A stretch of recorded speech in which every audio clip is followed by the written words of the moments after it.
chorei, eu nunca pude imaginar que isso fosse acontecer. E numa bola de cristal vi o futuro transformar, e o que era bom ficou legal. Passarinho da montanha, quando chega, voou, voou. Passarinho da montanha, quando chega, voou, voou. Passarinho da montanha, quando chega, voou, voou. Passarinho da montanha, quando chega, voou, voou. Que o vento leve, love, logo já. Que o vento leve, love, logo já. Que o vento leve, love, logo já. Que o vento leve, love, logo já. Que leve, love já. Para patar, tu tac, tu tac, tu cacum. Tu tac, tu tac, tu tac, tu cacum. Tu tac, tu tac, tu tac, tu cacum. Tac, tu tac, tu tac, tu cacum. Tu tac, tu tac, tu tac, tu cacum. Tac, tu tac, tu tac, tu cacum. Quando você sorriu, chorei. Eu nunca pude imaginar que isso fosse acontecer. E numa bola de cristal vi o futuro transformar, e o que era bom ficou legal. Passarinho da montanha, quando chega, voou, voou. Passarinho da montanha, quando chega, voou, voou.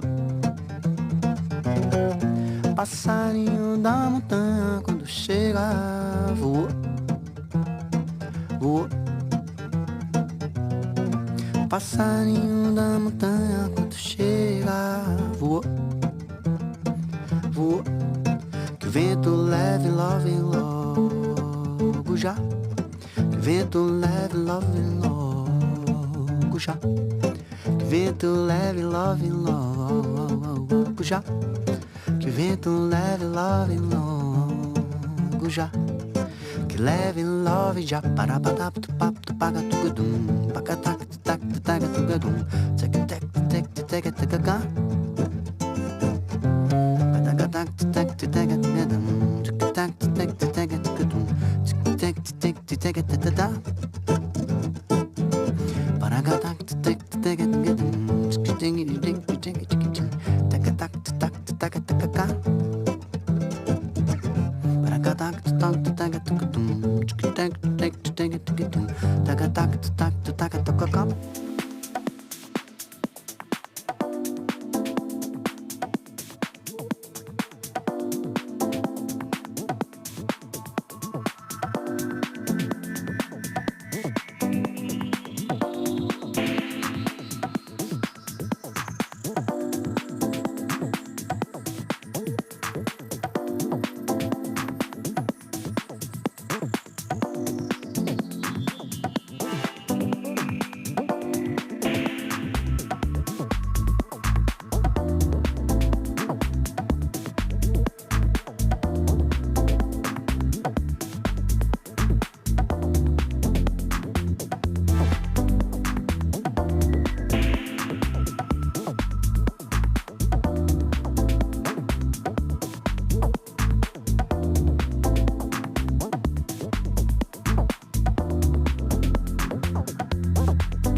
Uniting the races with truth instead of dividing them with lies. We're also rebuilding the family by rebuilding the man. I'm Jesse Lee Peterson. Good morning. Welcome to the show. Hi, y'all. It is Friday again. Believe it or not, it's Friday again, which means that the election voting day is even closer, which means that for a few,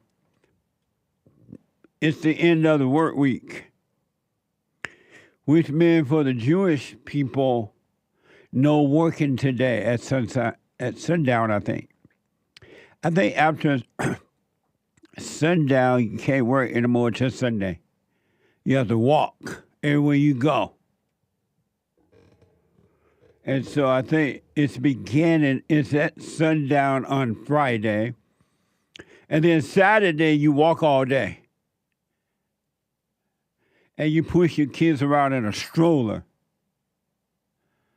And you do whatever you do. You can get involved by calling 888-7753-773, 888-77-JESSE, Jesse, Jesse. My biblical question for this week. Amazing responses, by the way. Thank you. It's a doozy. It's a doozy. Why do you need anyone else's approval? Why do you need anyone else's approval? Have you ever wondered that about yourself? Why can't I just live my life? Why do I need anyone's approval? We have every way that you can watch and support the show listed on JesseLeePeterson.com/show. JesseLeePeterson.com/show. And if you're out and about doing whatever you're doing, you can podcast the show, but you can watch it.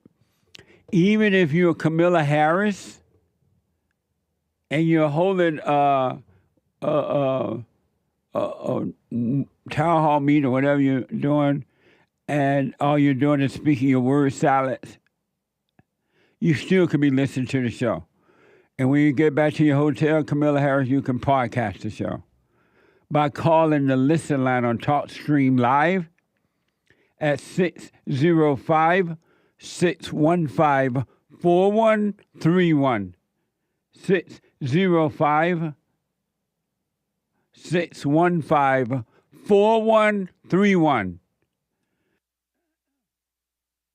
And to donate and have your comments read out loud, go to Buy Me a Coffee. BuyMeACoffee.com/JLP Talk or Bond JLP Cash App. Bond JLP Cash App. All right? Or BuyMeACoffee.com/JLP Talk. I mean JLP Talk. I think I said it. BuyMeACoffee.com/JLP Talk. All right, it's Friday. And for those who are just tuning in for the first time, every Friday is like get it off your chest day, right? It's open line. It's get it off your chest Friday. And it is Express Yourself Friday. You Tom like a mug. You need to go and get yourself bleached, because everything you say about black people, and you're sitting up there looking like a tar baby. It might sound like a semantics argument, but he's a gray alien. I wonder if he's been smoking pot. His cozying up to dictators, his obsession with Hitler that has now come out, and what he wants to do with the military against his political adversaries. It's all huge news. I've got to get out of here. I've got to get out of here. Calm down. Get a hold of yourself. That Donald Trump would invoke Adolf Hitler. Calm down. Get a hold of yourself. He wants a military who will be loyal to him personally. God, you say that it's a bad thing. It is deeply troubling and incredibly dangerous. Everything's going to be all right. Please, But this is what voters know right now, that he is killing us. I'm talking about us women. He's killing us. What idiots. It's crazy these people think we're going to believe what they're saying. And then so, now that they've said that, we're not going to vote for Trump. We're going to vote for them. What a mess. Crazy people. Grandpa, tell me about the good old days. The world gone crazy. So before I get to your calls, I asked my experts to come in because this subject is very emotional. This subject is very emotional. And I needed my experts here to help all of you through the emotions of this subject. And it's from a so-called etiquette expert. So to my 4-4 right, it's the American Anchor Baby. Monday through Friday, the American Anchor Baby Show. He's the host of the American Anchor Baby Show. Monday through Friday at 4 p.m. Pacific time. And an expert on the JLP Show.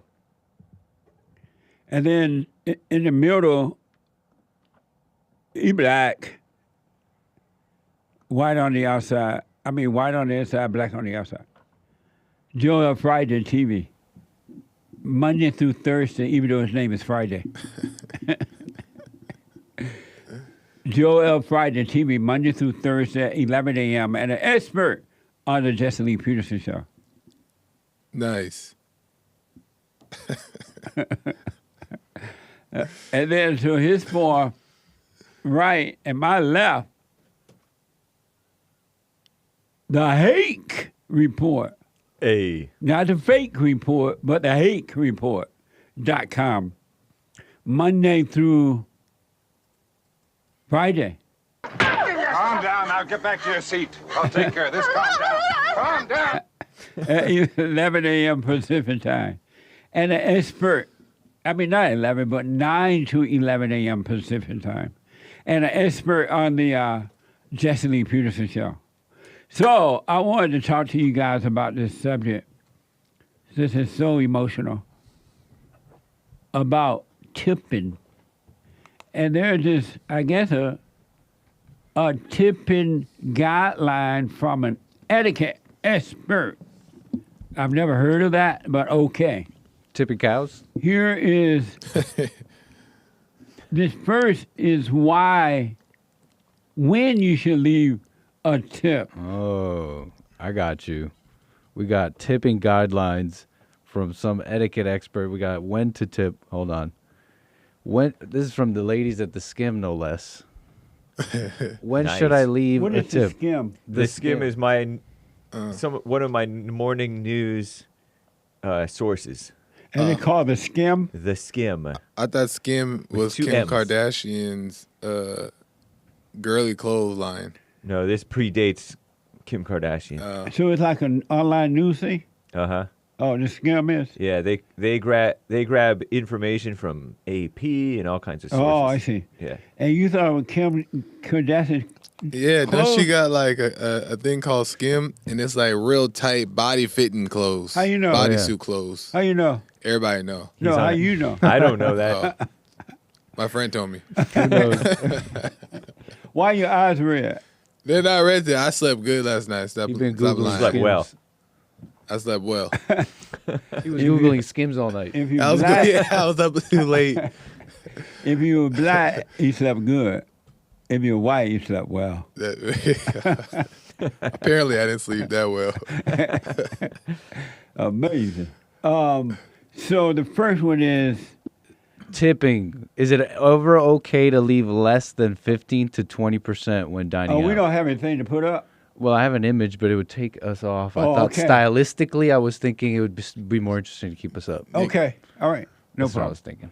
Okay. All this text, look how small it is. All right. Is it ever okay to leave less than 15% to 20% when dining out? That's the first image, right? Yes. What do you say to that, When to Nick? tip. They got a little more here, but you can respond. What do you say to that, Nick? What do I say? Oh, is it ever okay to leave? Okay. Overarching, should I just finish this image before we give our takes? Or What do you say to that, Nick? to 15 to 20%? Is When it- dining out, So no, the first not one usually. is what? Is it ever okay to leave less than 15 to 20% when dining out? And you say? I say when dining out at a restaurant, usually no. No? Yes, correct. When you're dining out at a restaurant, it's not okay to leave 10 to 15%? Usually. Oh, and you say?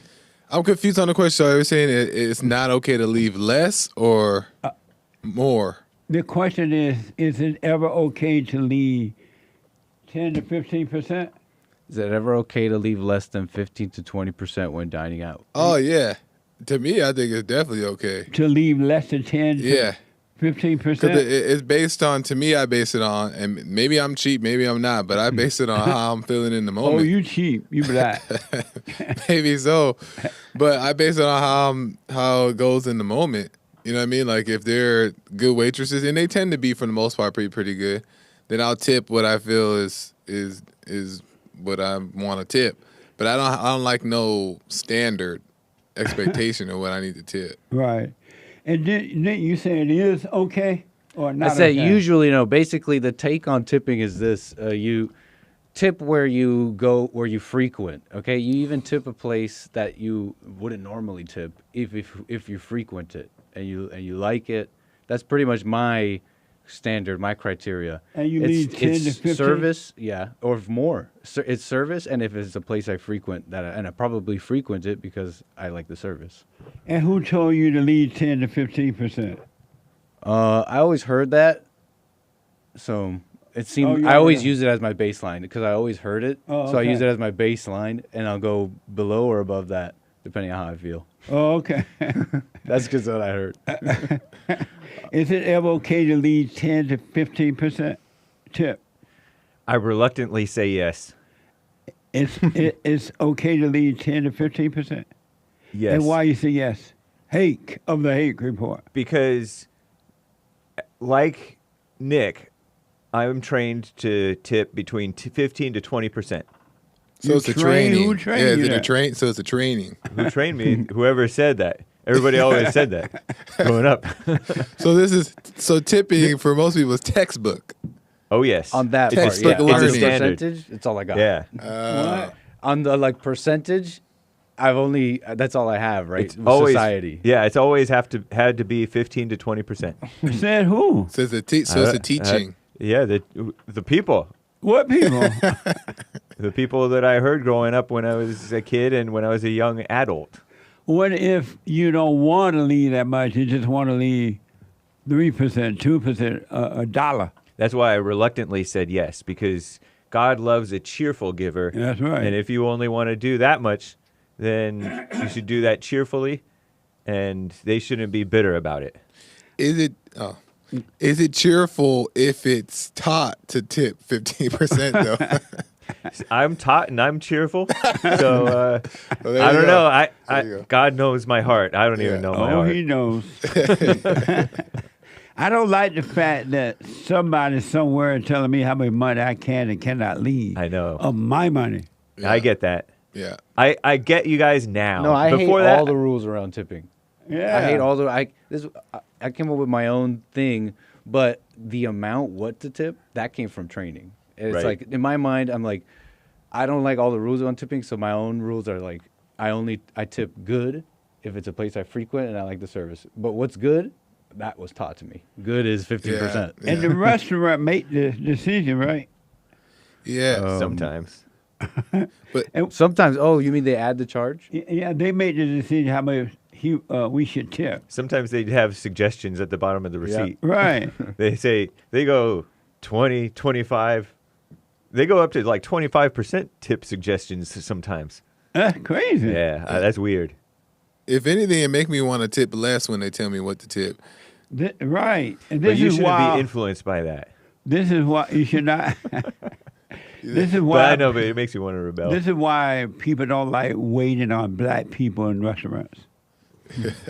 Because we ain't into. Yeah. And you we're guys, not into how much you tell us to tip. and you guys don't mind complaining, Right. Yeah, no, that's even when you're wrong. It's funny because at one point, like I understood it a little bit more with like the Uber drivers who deliver the food, like the Uber Eats or whatever. Because at one point I was a little lightweight food delivery driver, and when they would give those tips, it made a major difference. So when I order, I keep that in mind, but still, depending on how I'm feeling, is what I give, and not based off of anything else. What kind of difference made a major difference? What do you mean? You would make 50 cents on a trip, Oh, or you would make no, because $5.50. a lot of those places on those like the Uber driving things, the bulk of the income is made by the tips. Really? Yeah, and they do help. I know. I was reading online just recently about it, and they're like, oh, bought minimum, because these are drivers who are saying this, minimum $5. I'm like, $5? Yeah, that's yeah. Who made that But decision? sometimes people would tip like 20, 30. So you tip like that even though the driver ate some of your food on the way? As long as If they kept have it clean, it, presentable, had a smile on their face. Isn't that amazing that the driver eats some of your food while on the way to bring it to you? I've never had somebody eat my food, but But I had you somebody wouldn't know. but I had somebody stole it. No, you know, because with Uber Eats or whatever the other places are, they package it and they tape it down and all that stuff. So you'll know if somebody opened the bag and got in there. Oh, but people There's ways around that. I've had maybe anti-tamper proof stickers. Please, let me add them. You have your own. I have very dexterous fingers. Okay, I know how to put stickers. No, back. you could, but I had multiple drivers steal my food though. Never show up or. Oh yeah. Yeah. And did you get your money back? Those fries. Yeah, they'll give you your money back, but it doesn't affect the driver. The driver has nothing to do with it. It just affects the restaurants. And does the person get fired? The driver get fired? I don't know. It's a good question. That's an internal question. Oh, That's an okay. internal.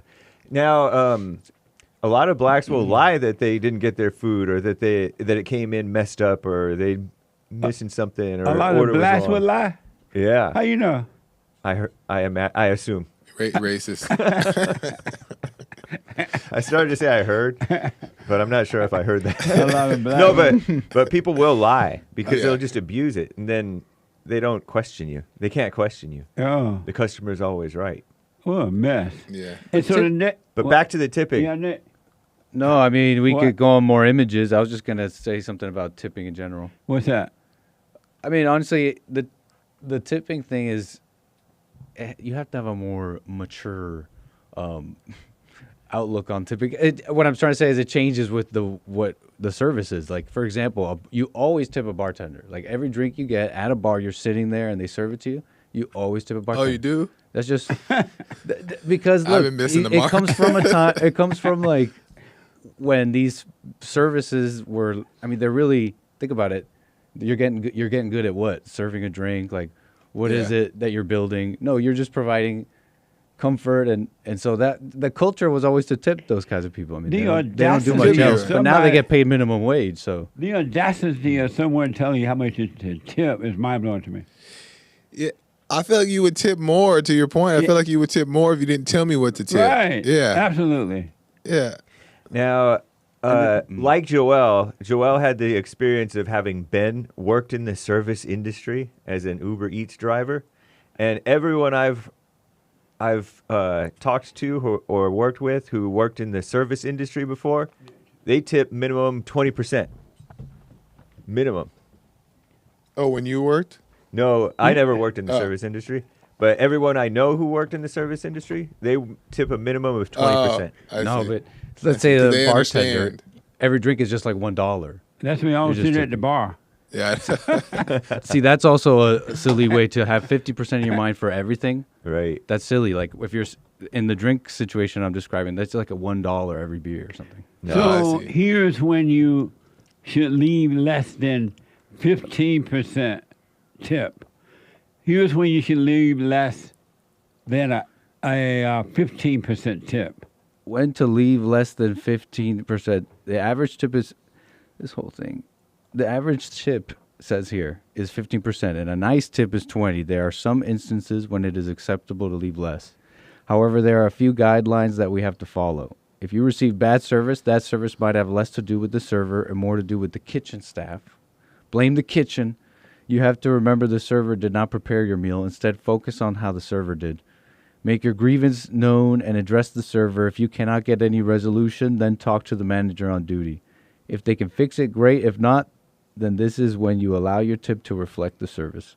Here in the U.S., servers earn their living based on those tips, so my recommendation is not to go lower than 10% from an etiquette perspective. However, I do believe it is acceptable to allow the tip to reflect the service. Who wrote all this? I bet it came from a woman. Because I'm not thinking about. Yeah. Oh, it is? It's a bunch of women. Oh, well, no wonder. It's Kim running It's it. by women for women. And the last one is... But hold on. Yeah. He mentioned the servers, but tips, oftentimes they go to the kitchen too. Don't they like evenly distribute all the tips? Depends where you work. The server doesn't pocket the whole thing sometimes? Yeah, it depends on where you work and how you tip. Yeah, but a lot of places pool the tips. Yeah. And they divvy them up by percentage depending on your position. But are you saying that sometimes the person in the kitchen gets some of the tip? Correct. Right. How? No, it Why? goes to the house. Because it goes to everybody. It goes first. The server, all the tips they get, they give it to the restaurant, to the owner, and then the owner divvies them up, takes a cut, divvies them all up. The owner take a cut too? Something like that. What? So the it's owner like take a 3% cut, for the worker dishwasher, take a- 6% for the cooks, something like that. Well, nobody in there with much. Oh, yeah. I remember getting in a restaurant that would do to like 200 covers, like $1 million a year, so it's pretty good. Maybe like almost $200 a paycheck, but that was Canadian tips? dollars. Oh, and Meaning tips. that it wasn't but $1 for everybody. Yeah. What were you gonna say about that? Oh, since the kitchen did a bad job, then I get to give a lower tip if the tips are pooled, because you don't want to reward the kitchen with a big old tip. Just because the server is good doesn't mean that. But the kitchen should get a decent pay anyway. Right. Since they in the back, they don't come out and serve. Why would they get a tip? It's a scam. And you said this is It's that equality stuff. And this is from the scam, right? Yeah, yes. I think it just I came call from- it the skim, but you can call it the scam. What is it called? The skim. The skim. Oh, okay. Amazing. I think it just came from a different culture when there was no minimum wage and stuff. Right. And now they've Frankensteined it into all sorts of industries. I think Uber is like the latest to do an experiment with this, like tipping. How do we subsidize our own employees' wages in an industry that is varying all the times and our profits vary wildly? Yeah. We'll introduce tipping. Like it's strange. Do workers, waiters, and waitresses make small checks or something? They don't make that much money? Supposedly. I mean, they're so spoiled that they'll probably say that. Why would they take a job that won't pay them a decent salary? Well, the tips, that's why they take it, because they know how the tips work. But then they're putting pressure on other people trying to get them a tip. Yep. Well, people do it. People do it. Because nobody make a promise, okay, you go and get a low-paying job, I'm going to come in and tip you. Well, I knew 15%. I knew people who they get waitress jobs or waiter jobs in places that sell alcohol, because when they drink, then people are more likely to tip. So the ladies would typically be the waitresses because they know that they can just be friendly and nice, wear a short little top, and then the guys are gonna over tip. What a ripoff. Typically. Girls doing bottle It's a service, hustle. crazy. What? Girls that do bottle service, Oh yeah. rent in a day. Yeah. Oh, yeah? No, really. I can imagine you used to work for Uber. I know. It was just for a little while, but you can make a good living. Like you don't have sense enough to work for Uber. And I was doing so well. I was getting tipped really well because of my service. I would go there with a nice shirt. I would be polite. I would smile at them, and I was getting good tip. You can make a living from that stuff if you do it right. So why you quit? I found other stuff. You weren't making that much of a living. No. You do it for God sometimes, Jesse. You gotta do it for God sometimes. God leads you elsewhere. Did you ever? So you delivered to like Beverly Hills. Do you ever have to deliver to the hood? Yeah, sometimes, and I didn't like it, so I just stayed around Beverly Hills, and because they tip the best. Why do you like tipping for the blacks? Because why you didn't like deliver food to the blacks? Because he's black, by the way, in case you don't see him. Don't. Never. Because a lot of the times you're going into these apartments, and it's a lot harder to get in there into these apartment places. And the food restaurants around those areas are not professional, so you end up waiting for a long time. So and then somebody steal your car while you're going upstairs to get that didn't happen to me. Leave the food. But I was only there for several months. It wasn't long enough. Oh, and last one is here's what you should do if the person you're with tips poorly. Oh, dang. If you recognize that the person that you're out with tips poorly, do what you can to make up for that. This could be a teaching moment. This could be a teaching moment for your friend. Some people just do not know that proper tipping etiquette is what proper tipping etiquette is. I would not bring it up to the person in that moment, but you can address it later. Say something like, I noticed the last few times we've been out, you've left a $2 tip. I don't know if you're aware of this or not, but typically an average tip is about X dollars. Allow some dialogue around it. That's dumb. This is a woman person. This is definitely a mama spirit. But my brother's that way. Dumb. My brother's that way. What? He'll tell me, did you only leave that? A mama spirit. I'm like, what the? I don't know your brother, but I could picture him doing that. He does so every time. I met him once, He's like, you really only going to give that? Yep. Yep. I quietly cheer people who don't tip on. I wish someone would say that to me. Oh, I know. You can't teach an old dog new tricks. I wish someone would say, oh, you know how much I tip? Like, none of your business. I know. Get out of my pocket. What? This is insane that they make these kind of rules for you to tip. And the people fall for it. It didn't used to be this intense, though. These tips and this gratuity. It used to not be that way, period. I mean, when I was young, going to a restaurant, nobody ever told you how much to tip. Yeah. But they were still tipping. You would tip based on how the person served you. Yeah.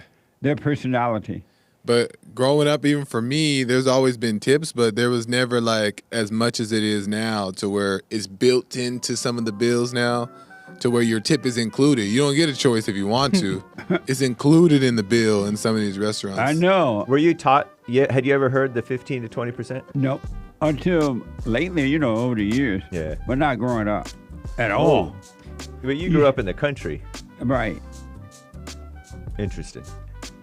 You look like your shirt is on backwards.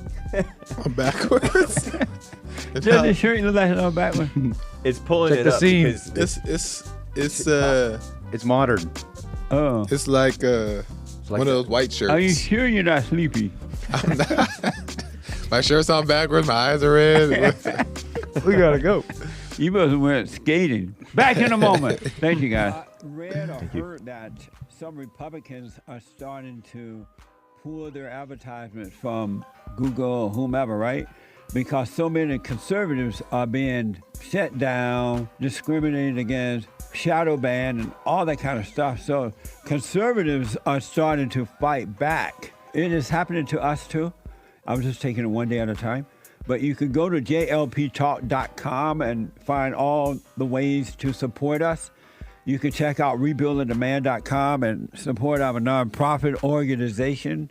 You can call 800-411-BOND, 800-411-2663. And don't forget to like, subscribe, follow, share, and Sunny. And also, we have thefallenstate.tv. Ring the bell.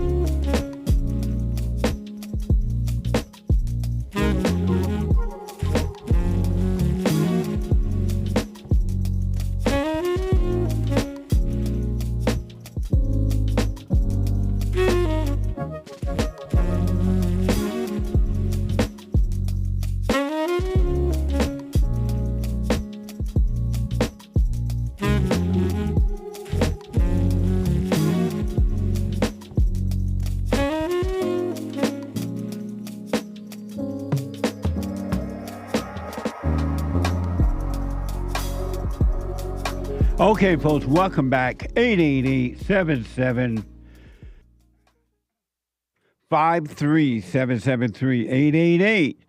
888-77-Jesse. Jesse. Jesse.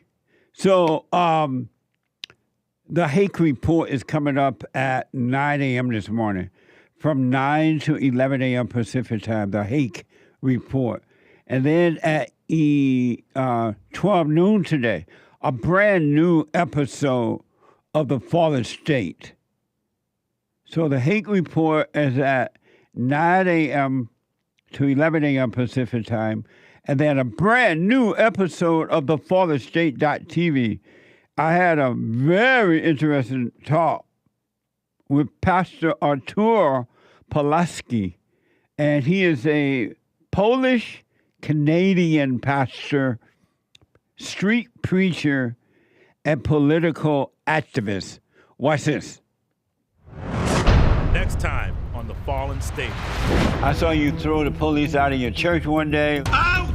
Nazis are not welcome here. If the law of man goes against the law of God, you must oppose it. My whole crime, over 350 tickets overall, it's all about me doing my job as a pastor. They tried to burn my house down with my children sleeping. They tried to burn our churches down. It's insanity. It's insanity. It was a very, very, very interesting discussion. I had no idea what this man had gone through, but you'll see, it was very interesting. At 12 noon Pacific time. And support The Fallen State while you're there. TheFallenState.tv, TheFallenState.tv/donate, or you can clip into the link there at locals.com at 12 noon today. All right? And then at 4 p.m., the American Anchor Baby. The American Anchor Baby at 4 p.m. Ride high, not off pot, but natural energy in a plane. And he was taught to fly on Google. So he's an expert flyer, pilot. You don't want to miss it at 4 p.m. Pacific time. Did you guys hear, ladies and gentlemen, hear that? Chat want to know what tip on what you tip on a $60 bill.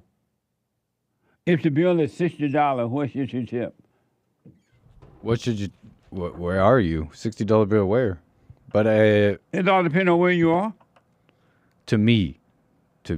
Meaning what? Meaning, is it a restaurant? Is it a bill at a bar? Is it someone?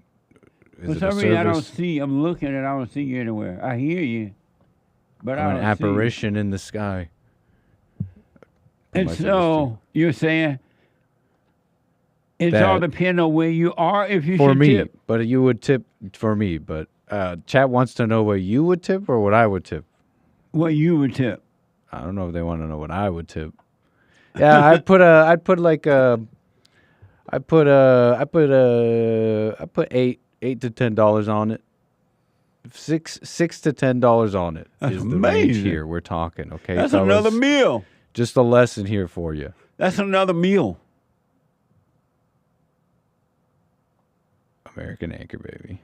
Hake said he would put $12 on a $60 bill. Hey, you white. Amazing. Did you hear that What about? what? Sorry, no, go. The Menendez brothers may be getting out of jail. And some of you might remember they were accused of killing both their father and mother. And it's been a long time. I hadn't realized how much time had gone by since that happened. But they may be getting out. According to, this is from KTLA 5.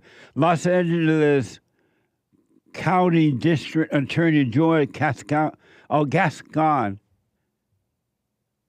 has announced his support for the resentences of Eric and Laya Menendez,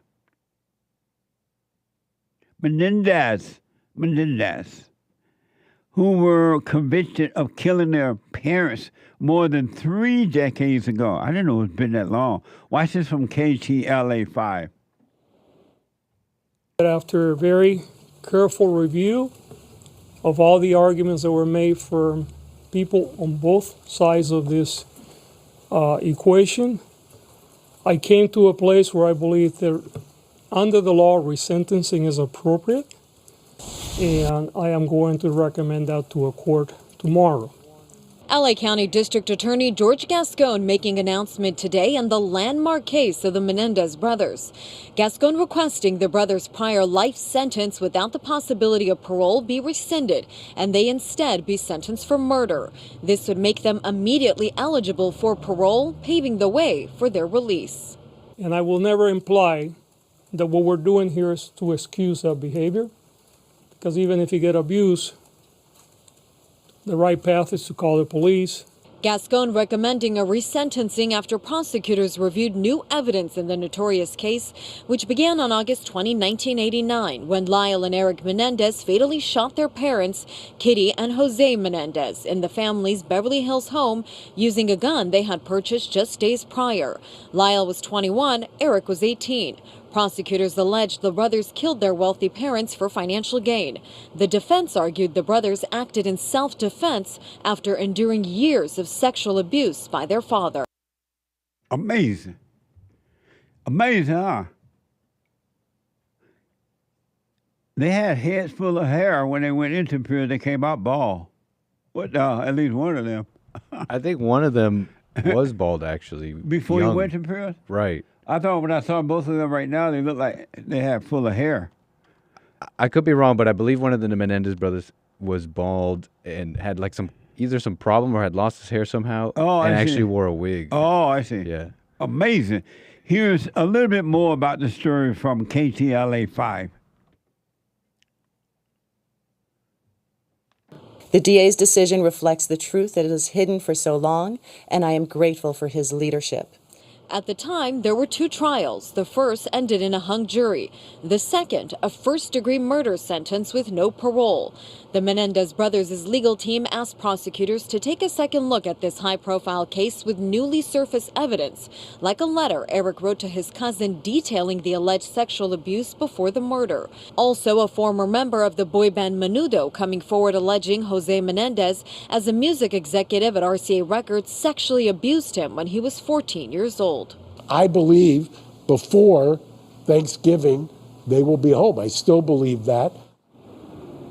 Amazing. Well, you letting everybody else out. You might as well let them out. Nobody else born, so you may as well let them out as well. George Gascon, whatever his name is the worst DA you can probably have in your town, in your city, in your country. This man has turned L.A. into a hellhole. He's just, according to reports, he did the same thing up there in when he was up in San Francisco. They brought him down here from San Francisco, and he literally turned the town into a hellhole. He's the worst DA I've ever seen or heard of in my entire life. Isn't that amazing? I want my country back. 888, get it off your chest right there. 888-77-JESSE. Let me go to Texas and talk to ONYX, a first timer.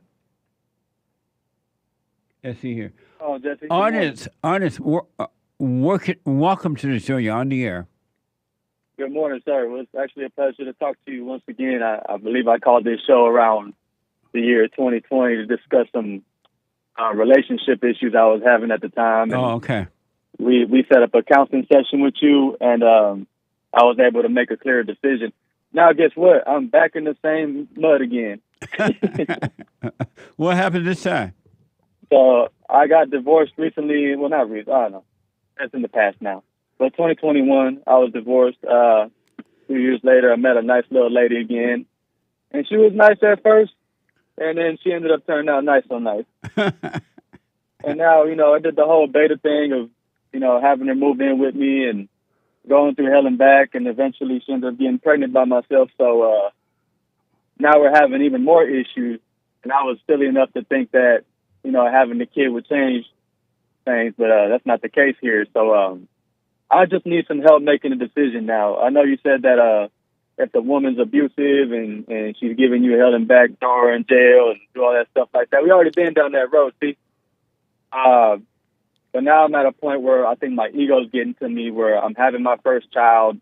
I don't want to miss out on the event, but I know that I need to do what's right, which is to get away from this woman and get my own place and do all that, all that jazz right there. So what do you think about the whole situation? Does she live in, what do I think about as far as what? What do you think about my situation as far as what I described, as far as me making the right move to get away from a situation that doesn't appear to be working out for me? So did she move into your place or you moved into her place? Oh, no, sir. I'm old school. She moved into my place. Oh, okay.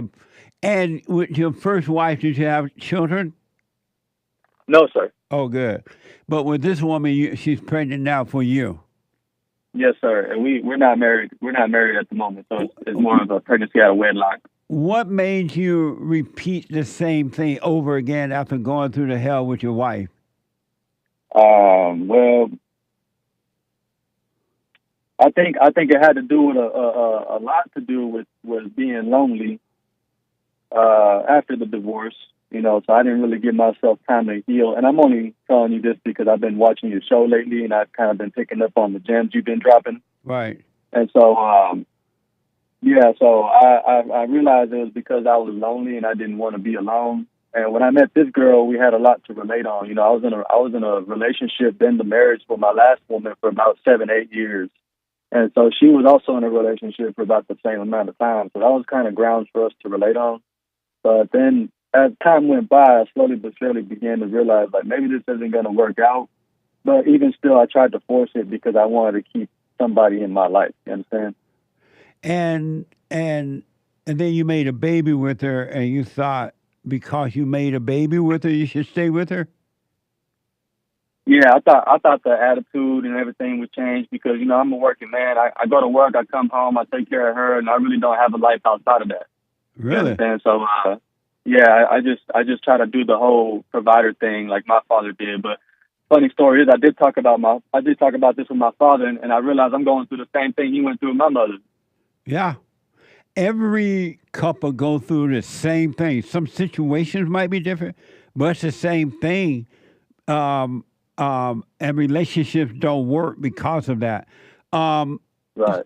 And so if you should get out of this relationship, will you end up repeating the same thing again? At this point, Jesse, I think I'm just trying to seek the kingdom now and want for what's right, because it takes two for me to learn certain things. I grew up pretty hard-headed in life, and sometimes it took more tries than one. But with this here, I done spent a lot of years wasting time trying to keep a woman in my life that is the wrong woman. And what will you do when you get lonely again? You will get lonely again. What will you do? Well, I've been doing the silent prayer day and night ever since I've been feeling this way. And so it's been very liberating for me to not be lonely and not feel crazy in my head for making the decisions that I'm making, because I did get my own apartment. I'm moving out at the end of this month by myself. So you are moving out? Yes, sir. I've gone and made moves already to go in that right direction. But as far as your question about me getting lonely again, like I said, I've been doing my silent prayers, and it really takes away that feeling of feeling lonely and going back in my head and looking at the good times and the memories and things like that. I know all that stuff, it was here once and now it's gone. So, and so what did she say about you moving out now? She knows you. Is she aware that you got your own place again? Yeah, but I didn't tell her where I'm going, see, because she's the type that would try to look for me. Oh, good. Yeah. So she's already in high disagreement about it. She's trying to use the kid as an excuse towards me about it. And I'm like, well, you know, when I'm not around, your family tends to step up. So if I stay here, they're not going to step up, and we're just going to keep going through the same song and dance. And So somebody's got to make a move. Even though the relationship is not working, she doesn't want to break up. Yeah. Oh, amazing. And we're currently living together at the moment too. So, you know, I sometimes if things get rough, I gotta go sleep outside in the car and let her cool off, and then she'll try to knock on my window, and I'm like, no, go away. And she won't go away. I'll drive off and go sleep at the park. I just don't want the drama to increase while we're there, you know? Yeah. So I'm just being patient, being quiet, and sticking to my guns about what I need to do in life. But I just want to know, hey, like, am I making the right move here? Am I doing the right thing? Well, as far as that, only you can make that decision if you should do it. But the one thing I want you to know, if you haven't already discovered, the reason that you ended up in the same situation is because when you got out of the first situation, you went back into your mind and you consulted with thoughts. And the thoughts told you, well, the next situation is going to be better because the next woman is different. And you believed it. And so when you met this woman, it was all a showcase personality. It was a showcase relationship because both of you put on a front. You both pretending that you were the right. You pretended you were the right guy for her. She pretended you were the right. She was the right girl for you. But it's always a pretense because you're still consulting. Whenever you consult with your mind, you're consulting with evil. All thoughts are all lies all the time. And what people do, they get out of one situation, no matter what it is, and they go right back into their mind and consult with evil, and they end up in the same situation. You cannot, the way to avoid this ever happen again, you cannot have a relationship with thoughts at all. You can't believe anything that the thoughts tell you about you or about the next situation because you are consulting with the devil, and you spend the rest of your life repeating the same thing over and over again. So you got to stop listening to thoughts. Amazing. So I had a pretty beta mentality after I got out of the last one, and I'm starting to realize that later. And also, again, you make the decision, but the idea of you getting your own place and this woman getting her own place is a good idea, and so that you can see what's going to happen. If the relationship is meant to be, it will happen on its own. It will happen naturally. You are not supposed to spend one moment trying to make a relationship work. Either it works on its own or it doesn't work at all. You're not supposed to put effort into a relationship. Understood. See, that was my mistake. I was putting effort into it because that's what she was, in a sense, asking me to do. You know, she would get mad at me when I came off like I didn't care because, you know, hey, where you want to go eat? Oh, it don't matter. Or, you know, how do I look in this dress? Oh, you know, you look good, baby. And I just go about my day. But she wants me to give her, like, details, and she wants me to be super emotional about the relationship. And so when I'm not, she gets very upset with me. Because she wants you to worship her. Because and I refuse to. when you met her, you worship her. You told her how beautiful she was. You did and said all these things that were not true, and that was worshiping her, and she worshiped you. And when you got with each other, it all changed, and now you're trying to get something from each other that neither one of you have, and that is love. You don't have love to give one another. That's what you're fighting for. So I would do what you want, but I would recommend that you do get your own place, and then you start, this time, stay with seeking the kingdom of God and what is right, the Spirit of God, and He will lead you in all your ways, and you will be fine. Life will happen on its own without your effort at all. All right, Jesse. Amen to that, man.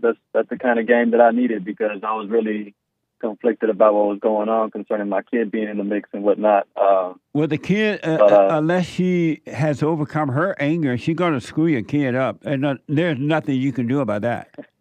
Yeah, am I wrong for letting her know that? Because she didn't want me to leave, and I told her the kid's going to suffer regardless if I'm there or not. Because if I'm there, would be arguing and setting a bad environment for the child doing that. And if I'm not there, you just going to turn them against me.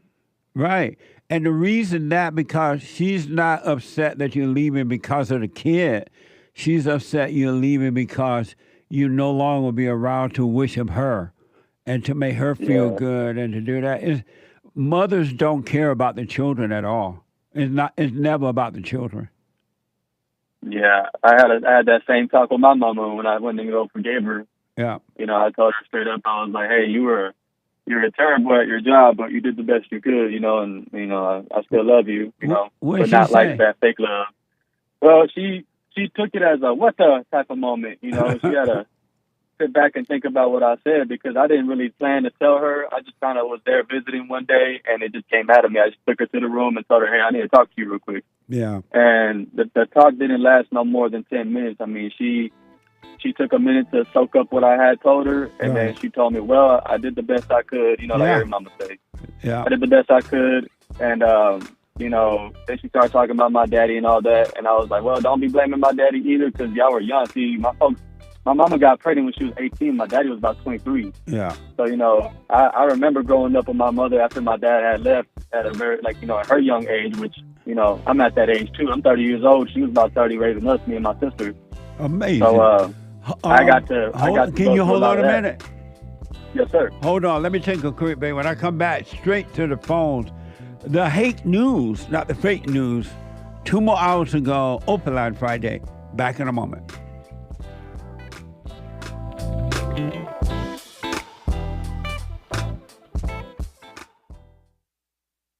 I have books that are amazing. I highly recommend you get them. 7 Guaranteed Steps to Spiritual, Family, and Financial Success Guide. Even if you're not starting a business, but you have a job, or you're on welfare, it can help you if you do. Be doers of the word, all right? From rage to responsibility. From rage. That's what I write about in the first chapter, especially how I overcame. Scam. How the black leadership exploits black Americans. They are using them, and blacks are too willing to be used. And then my last book, The Antidote, Healing America from the Poison of Hate, Blame, and Victimhood. They are all amazing books, and they are helpful. Go to rebuildingtheman.com if you want an autographed copy, or call 800-411-2663.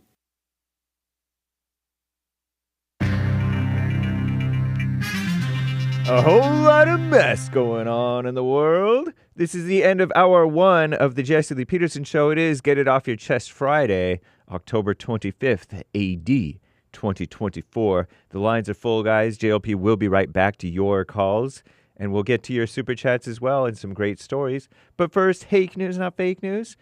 Commie Nonsense Network, CNN reports for decades, Election Day in the United States has been held on Tuesdays, when many people have to block off time between their responsibilities at home or at work to vote. There are, however, 28 states where employers are forced by evil laws, probably, to give you time off to go vote. Ridiculous, my opinion. Maybe not. Vice President cackling Kamala Harris and our greatest president, Donald J. Trump, they're campaigning in battleground states, according to Commie Nonsense Network, as they make their final pitches to voters before Election Day, which is not this coming Tuesday, but the following, I believe, right? Yeah. On Thursday, Kamala, right, campaigned with our worst president ever in the history of America, Barack Hussein Obama, in Georgia. I'm shaking my head, where they issued parallel warnings about what a second Trump presidency would look like. He would make America great again, and we can't be having that. Trump, before a rally in Arizona, he told Fox News that everyone knows that's not true in response to Kamala's comment at a commie nonsense town hall, more like Kamala nonsense town hall, that she believes he is a fascist. Oh, Lord, fascist. Our greatest president has also said in a radio interview Thursday that he would quickly fire so-called special counsel Jack Smith, a dirtbag, who has brought charges against our greatest president if Trump is reelected. In another radio interview, Trump said he was open to pardoning Hunter Biden. Where's Hunter? Leave Hunter alone. We love Hunter. Who was convicted earlier this year on felony gun charges. More anti-Second Amendment mess. Just because he was on drugs and lied about it, allegedly. Anyway, SpaceX. Little update on SpaceX. Space is real, guys. Astronauts aboard the SpaceX Dragon spacecraft splashed down safely off the coast of Florida earlier today. The mission, dubbed Crew-8, Crew-8. They were delayed after weeks of bad weather. The 4 astronauts returned. They spent 232 days docked at the ISS, International Space Station, making it the longest mission that a Dragon has ever been in orbit. So cool. Notably, the 2 test pilots for the inaugural crewed flight of Boeing's Starliner spacecraft, you know, the astronauts who were stuck in space, NASA's Suni Williams and Butch Wilmore, they were once again left behind for the simple reason that they were not assigned to that specific spacecraft. They're supposed to come back in like February. Terrible. They left Earth for the ISS back in June under the impression their trip would last only about like a week, 10 days or something. But now they've been in space for a number of months. CNN says several months, but June, July, August, September, October. That's a few months. It's not several yet. But it will be several months in total before they get back in, I guess, February. And an update on those Israeli hostages. Talks on a possible hostage release and ceasefire deal in Gaza expected to resume this weekend, says Commie Nonsense Network CNN, though there's a little expectation of a breakthrough before the U.S. presidential election. So Trump is going to have to save the day, perhaps. We'll see. As the sources tell Commie Nonsense, some U.S. officials have privately acknowledged that based Israeli Prime Minister Benjamin Bibi Netanyahu, don't get mad, don't get nervous. Some of you guys don't agree that he's based. I sometimes may use the term loosely. He's tracking the ins and outs of the upcoming election, by the way, and implications on foreign policy. He's waiting to make any serious decisions till he knows who his next counterpart in Washington, D.C. will be. Is the Prime Minister counterpart to President? I'm James Higgins.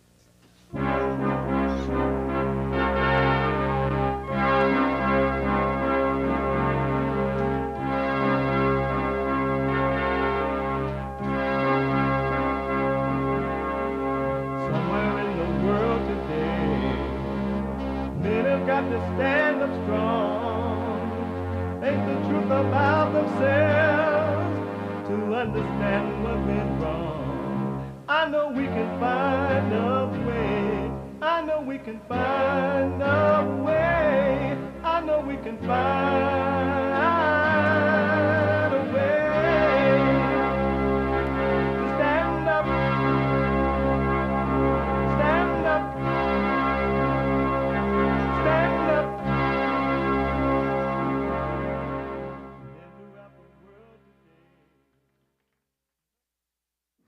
Uniting the races with truth instead of dividing them with lies. We're also rebuilding the family by rebuilding the man. I'm Jesse Lee Peterson. Welcome to the second hour of the show today. There is a line open if someone want to jump in there at 888-7753, 773, 888-77-JESSE. Jesse, Jesse. My biblical question, why do you need anyone else approval. Why do you need anyone else's approval? Amazing question. Know thyself, folks. You got to know yourself. And most people don't know themselves. Really. They don't even know it's possible to know thyself. They don't know that there's another reality, another world inside. They're not aware of it. They're just not aware of it. And as a result, they're suffering. Know thyself. If you're busy doing whatever you're doing, laying around or whatever you're doing, you can listen to the show. You can podcast the show, but you can be listening live, working out, making breakfast, lunch, and dinner, or whatever you're doing. All right. You can podcast, but you can listen to the show at the beach, on your iPhone or iPad by calling the listen line and talk stream live at 605-615-4131. 605-615-4131. And to donate and have your comments read out loud, you can go to buymeacoffee.com/JLP Talk. And we're going to get to your super chats here in a minute. buymeacoffee.com/JLP Talk or Bond JLP Cash App. It's this Friday. Every Friday is Open Line Friday. It's the second hour of the show.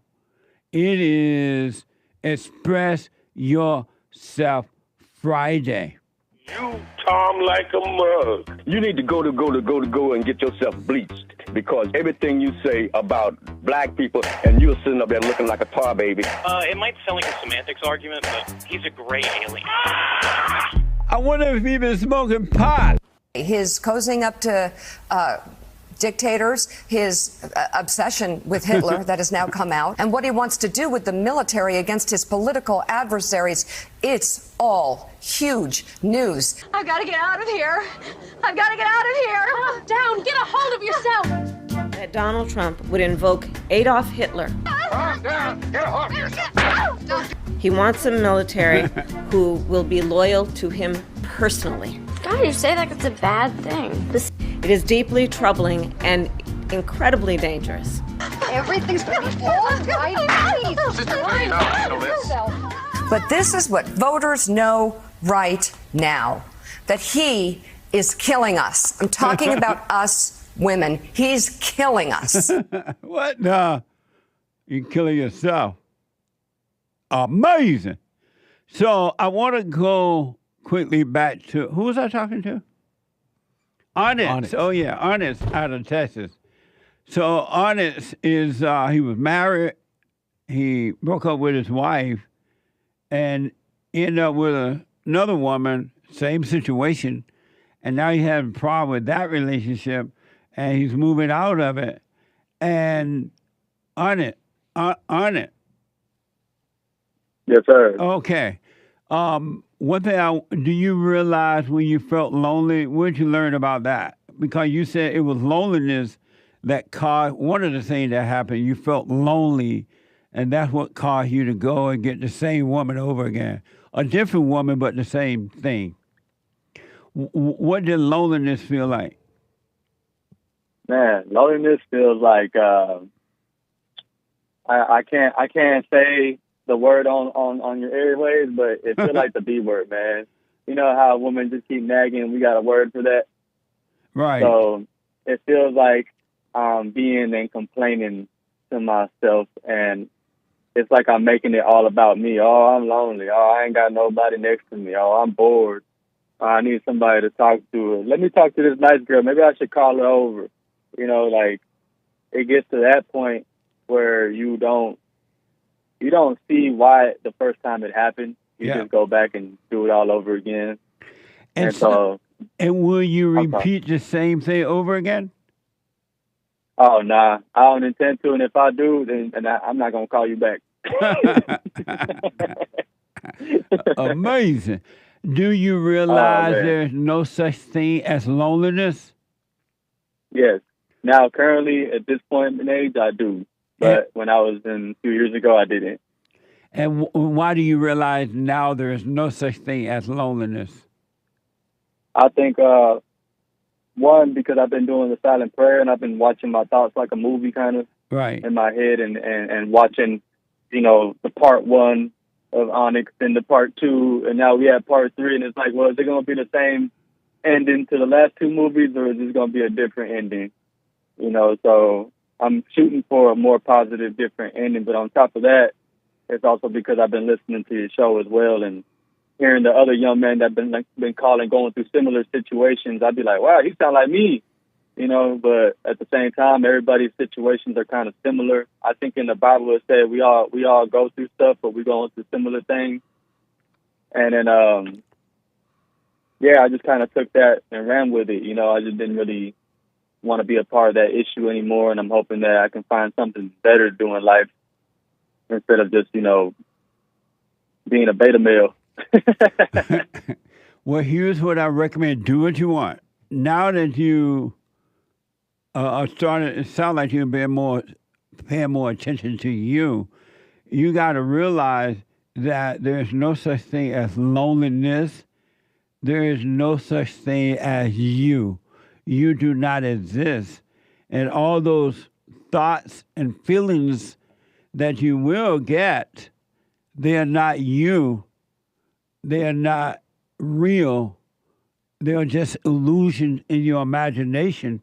And that you got to, in order for you to be free, you got to stop listening to those illusions. So, you know, God said we have once to live and once to die, right? You got to die in order for you to have a life. And you got to die from the imagination, from the thoughts and feelings, because they're not real. And if you believe that they are real, you will repeat the same thing over and over again. But if you can pay attention to you and just stay present and watch those thoughts, that ego will be taken away from you. Right on, Jiffy. Right on.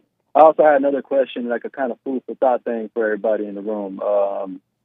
So a while back, I read in the Bible that when God made the woman for Adam, he said he made the woman for him because it's not good to be alone. I don't really know how to interpret that, and I'm just going to leave it on the table for y'all.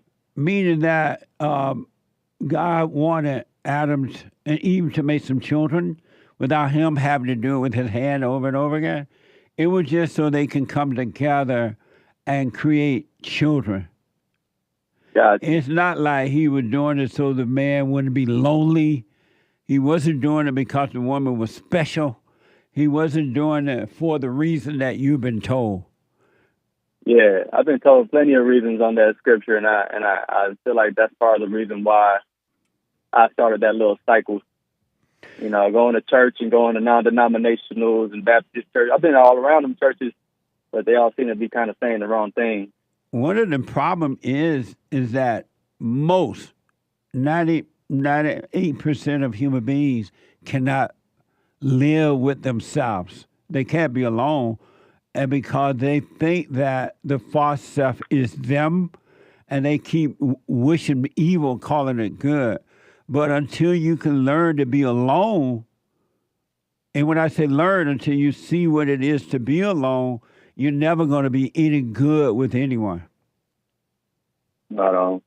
You got to know yourself, kind of like the Bible said too. Right. Know yourself. Know thyself. Once you really get to know yourself, you'll become free.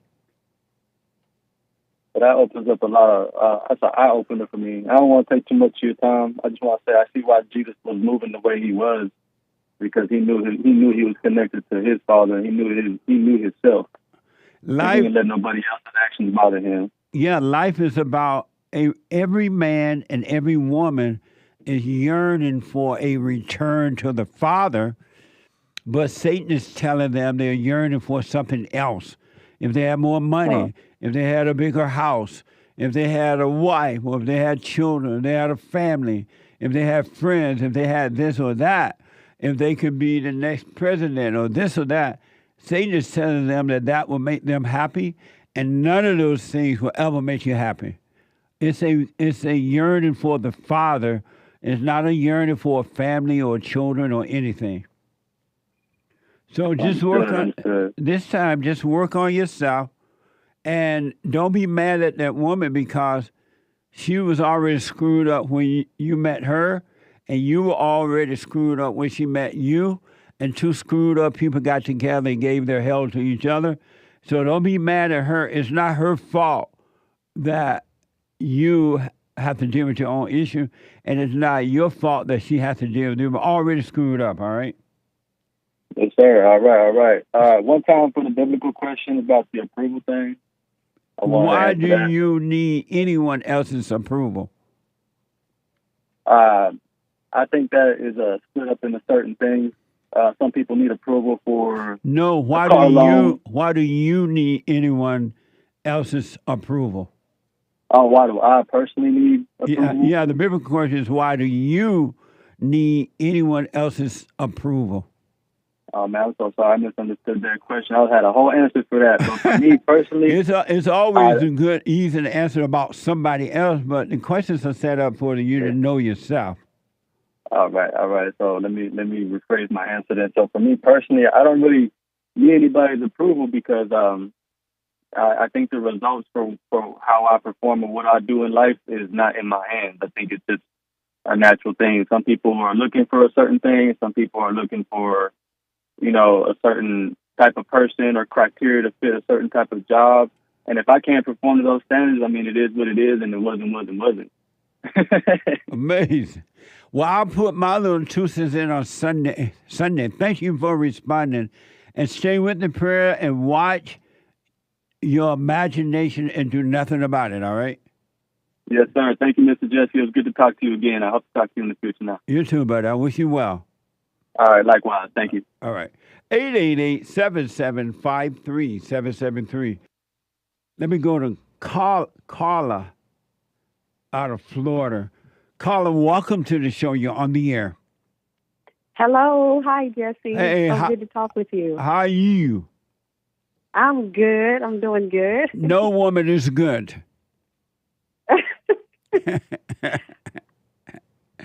Go ahead. I wanted to answer the biblical question. Why do you need anyone else's approval?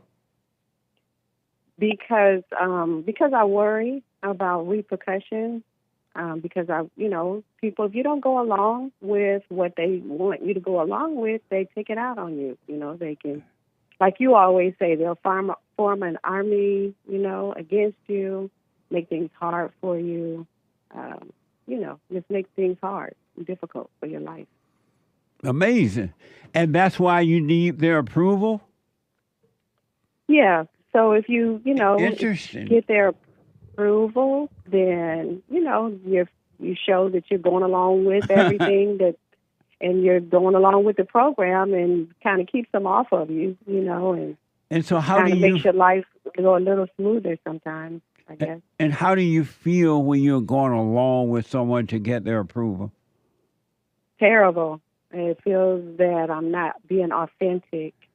It feels that I'm not being myself, and and then I'm unhappy because I'm not doing what it is that I want to do. Yeah. And sometimes not doing what I know is the right thing to do. Yeah. So it causes a lot of conflict, but people can sure make it hard for you if you don't. And so what are you going to do about it, now that you understand? Well, I want to do the right thing, and not pay attention to what other people say or think. That's what I want to do. I just, having the courage to do it, that's another thing. So you don't even have the courage to live your own life and do the right thing? Yeah. Really? It seems that way. That way. Are you working on yourself? Yes, absolutely. Have you gotten forgiven? Yes, I have. And so are you doing it? Go ahead. My mother is deceased, and so, I know you said to get to know myself, and then I did go and forgive my father. Are you doing the silent prayer every morning and night? Yes, I am. And so when you say you are afraid to be yourself and just do the right thing, Who are you talking about? A lot of times it's the person that I want people to think I am. You know, I want them to be, to think that I'm a strong person, that I'm a good person, that I'm likable. You know, I want to be liked and by other people. And But other people don't like you. that's probably true. That's probably true. And in the end, they don't really like you because the minute that you stop seeking their approval, Yeah. they don't like you anyway. It comes out. Right. Human beings do not love one another. It's impossible for them to do it because human beings are all about themselves. They're never about someone else. It's always about them. And so you're wasting your time. Who is Carla? Right. Who is Carla? Carla. Who is Carla? Who am I? Yes. I don't know, other than I know I'm a person, a God-fearing person.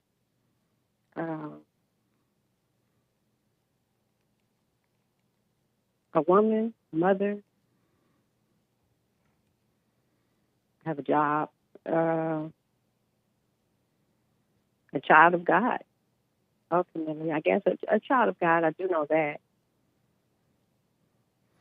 So far you told me who you belong to, what you believe, what you do, but you haven't told me who you are.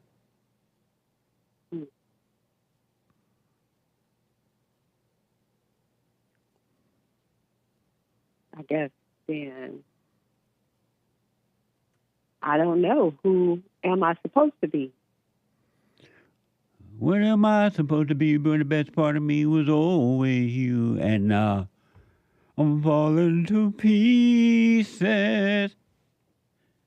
So who's Carla? And so how do I find out that? How do I finally find out who that is? Did you know before now you didn't know who you were? Yeah, you didn't know sort who you of. are? I'm sorry? Kind of, sort of. Yeah, I kind of felt that way, that I wasn't being who I am. That, underneath the layers, when you peel back the job, the family, the children, all of that stuff, when you peel it back, what is it? What is there? I don't know, honestly.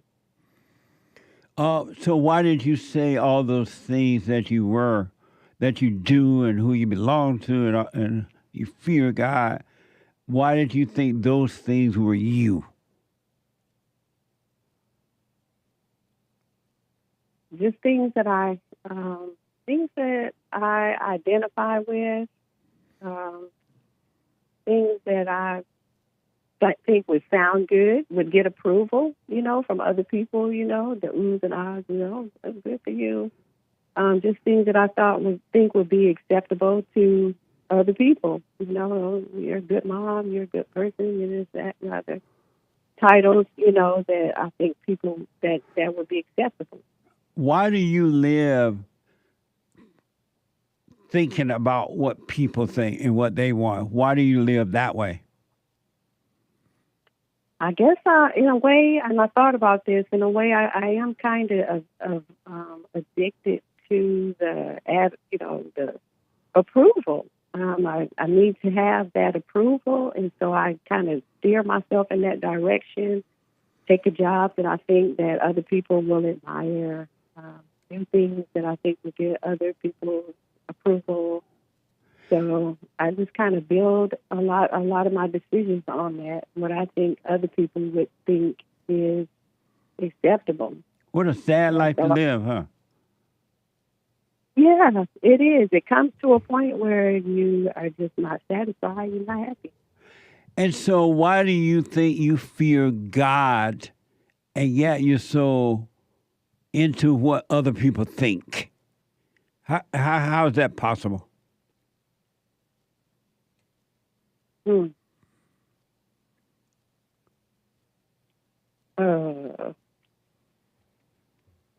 How how do I fear God and worry about? Why do you say you fear God? Yes. But yet you're so into what other people think, so you fear people too. What made you think you fear God when you're into what people think? I never really put the two together until just now, until you asked me that question. I never really looked at it that way. And why not? I didn't realize that by seeking approval from people was taking me away from God's approval. I didn't realize that till now. I didn't see I didn't see the connection. I thought that, I didn't realize there was a connection, really.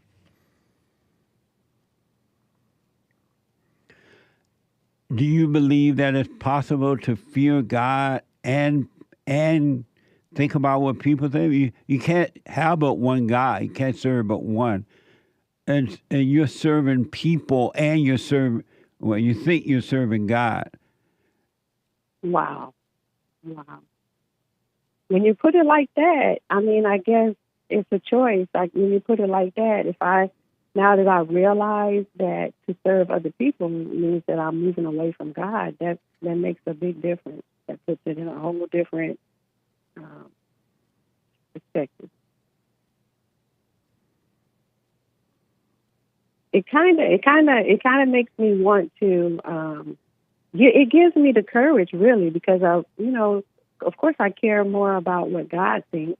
But you don't. You don't care one iota what God thinks.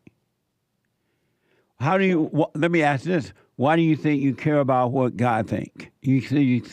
Why do you think you care more about what God thinks? Why do you say that? Why? Because I believe in God. I read the Bible. I stand on everything that I know about God. As far as I thought with my own, that's what I thought. Speak up and speak right into your phone. Well, because I read the Bible and because I believe in God, and that's what I base my whole belief system on. I'm not an atheist or anything. I believe in God and what the Bible says. I believe in the Ten Commandments. I believe in, so I'm fully understanding and fully engaged in what God expects of us. But I guess But that's your problem. You believe in God and you don't know Him. You just believe about Him, and believing about God is just believing about God. It's just thoughts about God, but it does you no good. Because you're supposed to know God. You're not supposed to believe in God. What is the difference? So how do I...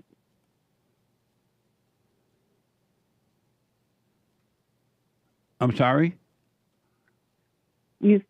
I'm trying to understand the difference between knowing God and believing in God. Because believing in God is just you read the Bible about God, you heard someone talk about God, and the devil tell you that you believe in God, and all you have are thoughts about God.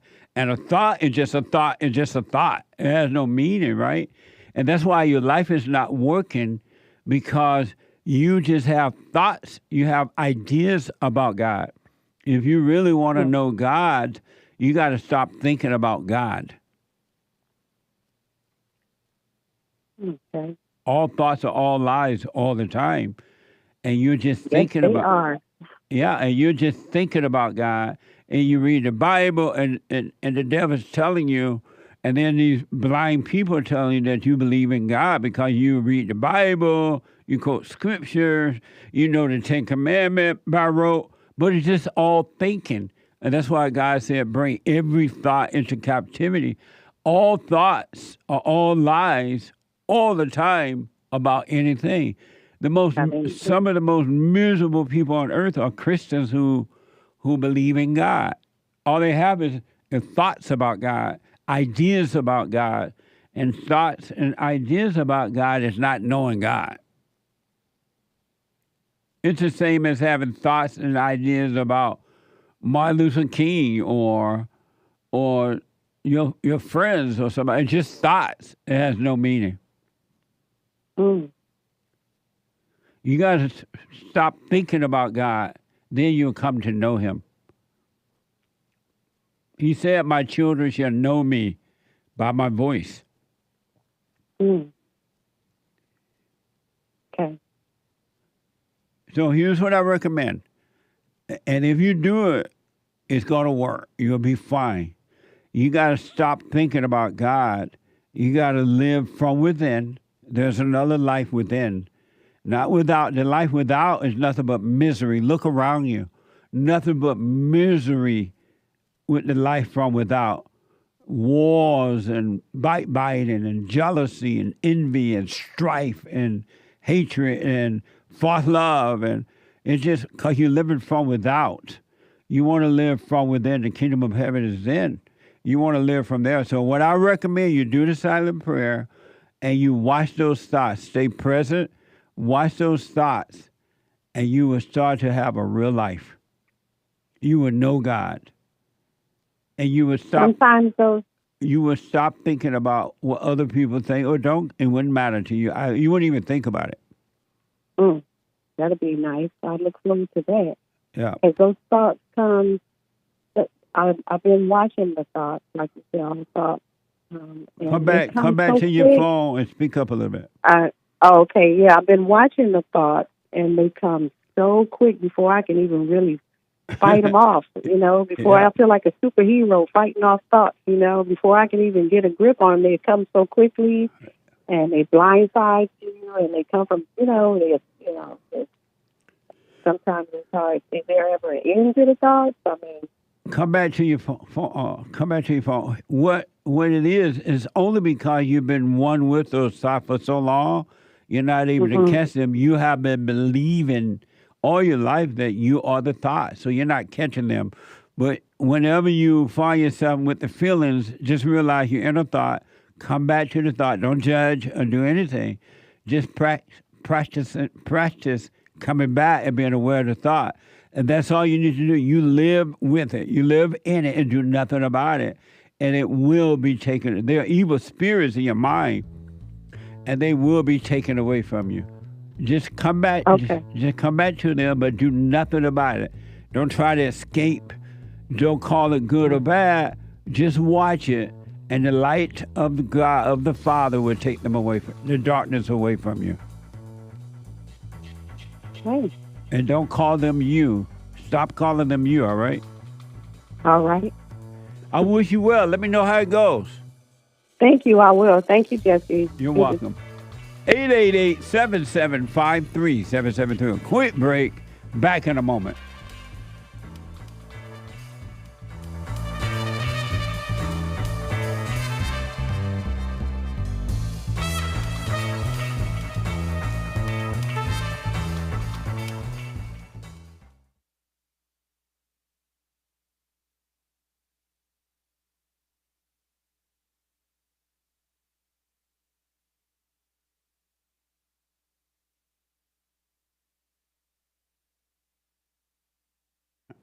Okay. As I told you before, this show is sponsored by Goldco. We have a sponsor. Amazing. And Goldco is my choice for precious metals. All right? And Goldco can be trusted, made easy, a trusted leader, made easy, and will answer all of your questions. And I have a deal for you. I want you to learn more about Goldco first, all right? So I want to encourage you to request a free 2024 gold and silver kit. That way you learn for yourself. You just want to take my word at it. All right? You request a free 2024 gold and silver kit. And Goldco was awarded Best Gold IRA Educational and Research by money.com. Money.com. So listen, I had told you, and I got it. I want to make sure I say this number right so you can get it. I'm black. You're black. But I really want you to check it out. You want to be independent, don't you? Not only do you have to work on your spiritual self first, you got to work on your financial stuff. You got to live on earth, right? So I have a special promo, 10% instant match bonus in silver. A 10% instant match bonus bonus in silver. All right, so for qualified JLP listeners. So here's the number. 855-644-GOLD. 855-644-GOLD. Or you can just go to JesseLoveGold.com. JesseLoveGold.com for your 10%. What? Loves with the S. JesseLovesGold.com. All right? For your 10% instant match bonuses in silver. All right. Thank you, Goldco. I appreciate it. Back in a moment.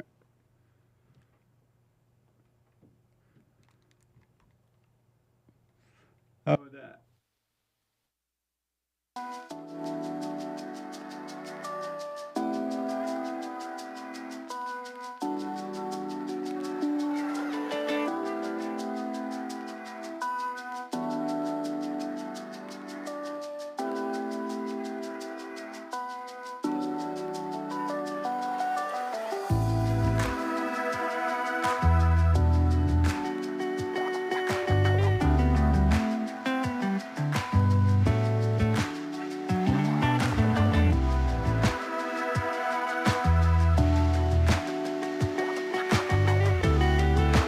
He black.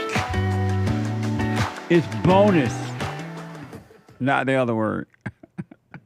I heard myself too. What? No, he black. Super chat.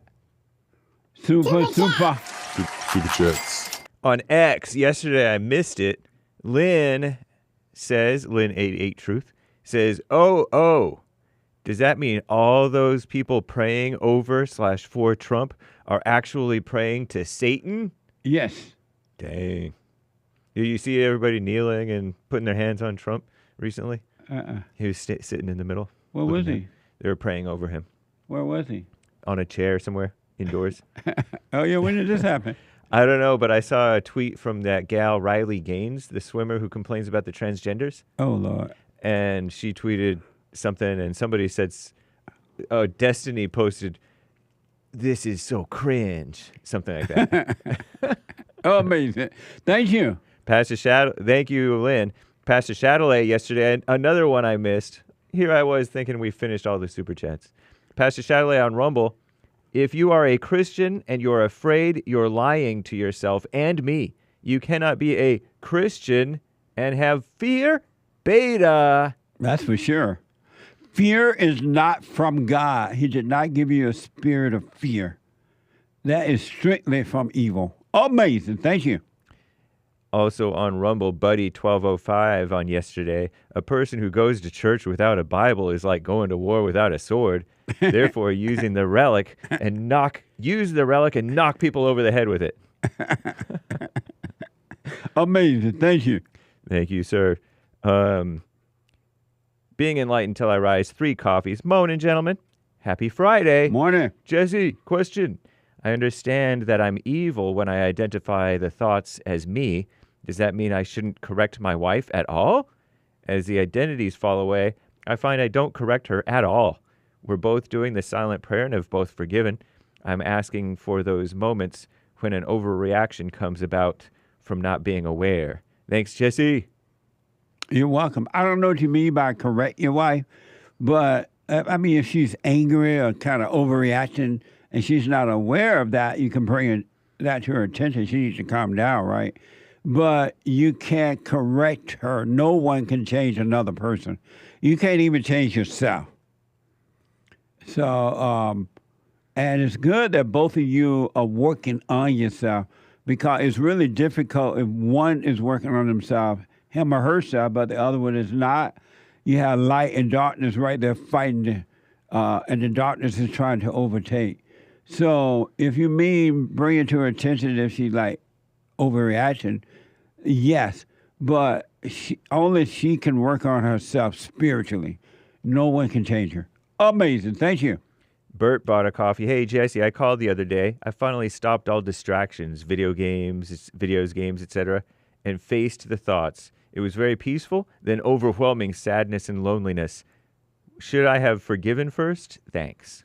No, when that overwhelming sadness and loneliness come, you watch it. You want to see that. You want to be right with it. That's what God is trying to save you from. He's trying to save all human beings from evil. Because that loneliness and sadness, overwhelming feeling of fear is not you. And he's trying to take that away from you. But most people won't let him because they think it's them and it's not. So when that comes, just watch it. Don't call it good or evil. Don't call it you. Just watch it. And he'll take it away. Amazing. Stay with it, stay with it, stay with it. Also on Buy Me a Coffee, Lori. It's so funny, Jesse. Immediately after talking to you on the phone, I slipped into the imagination and the devil gave me a big old good thrill. After a while, I came back to present and realized there was no me to get a thrill. Those good feelings can be tricky to see as evil. Thanks, Jesse. Evil people love thrills. Really. They love the fake thrill of feeling good, false, and then the fake feeling of feeling bad, false again. But they love the thrill. They'll roam the earth to see who they can hurt just to get a thrill, or they'll hurt themselves just to get a thrill. It's all evil. Our battle is a spiritual battle. It's so amazing. Thank you. Nikki bought a coffee biblical question answer. Why do you need anyone else's approval? I need other people's approval because I was afraid to stand alone. Oh, needed. I didn't know I was falling away from God, my teacher within, says Nikki. Right on. Amazing. I'll put my 2 cents in on Sunday. Thank you. A generous 10 coffees from Manuel. Biblical question. Why do you need anyone else's approval? I seeked approval from others to try to fill the void I felt inside. By getting approval, quote unquote, it allowed me to avoid facing reality, and it felt like my emotions/thoughts were valid and real. All lies. Laughing face emoji. Yep. Thanks, JLP and crew, for the help. Stay with it, stay with it, stay with it. Every human being has the same problem. Situations might be a little different, but it's the same thing. I don't care how rich, how poor, how black, how white, how Chinese, how whatever. It's the same problem. You got to be born again. You got to overcome that false self. If you want to be free, you can stay in the hell. You can stay in your misery. And I know most people love their misery. They don't want to come out. But if you want to be free, you must return to the Father. Amazing. Thank you. Thank you, Manuel. And it's sought, not seeked. Amazing. Thank you, Manuel. Over on X, in response to JLP Talk on X, asking who is anybody to tell another person how much to tip? Yeah.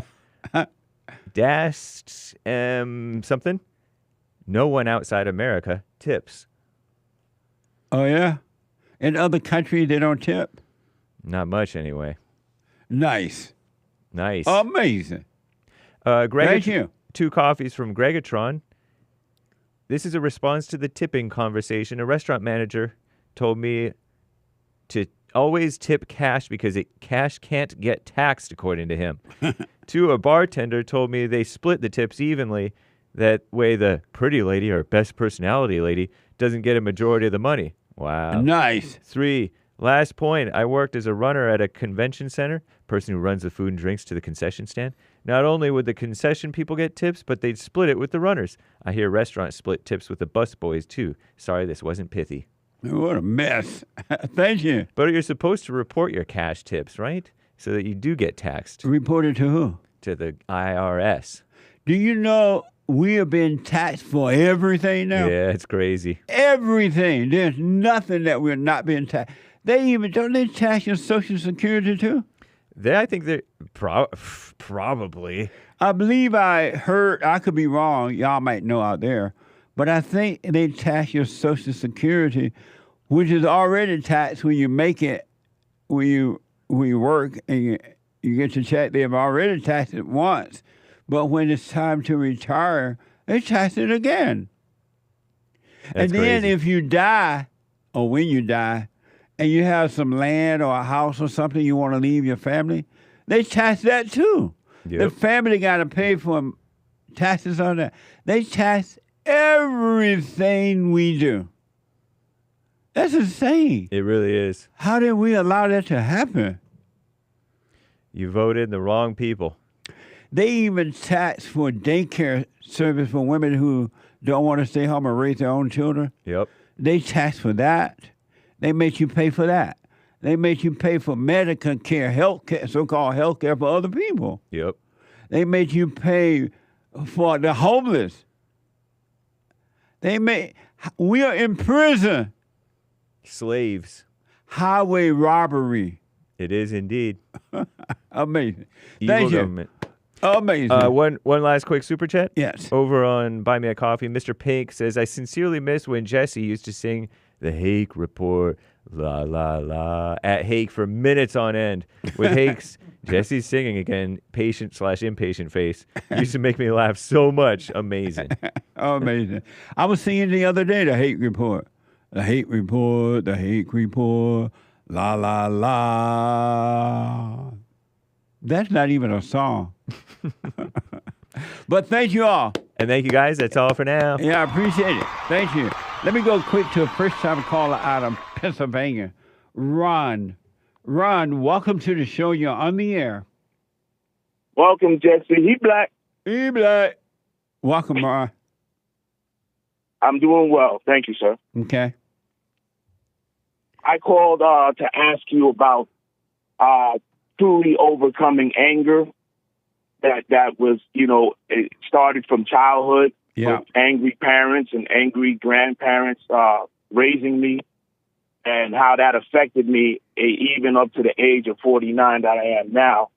I've been listening to your show recently, and I started doing the silent prayer, and I also been trying to release the anger, and it has worked somewhat. But the issue is I'm in a relationship, a marriage, that makes me irritable and angry. And I know it's coming from me, but it's problematic. I've been married about almost, I'd say, 27 years, and it's an unhappy marriage. Like you would say, I'm living in hell.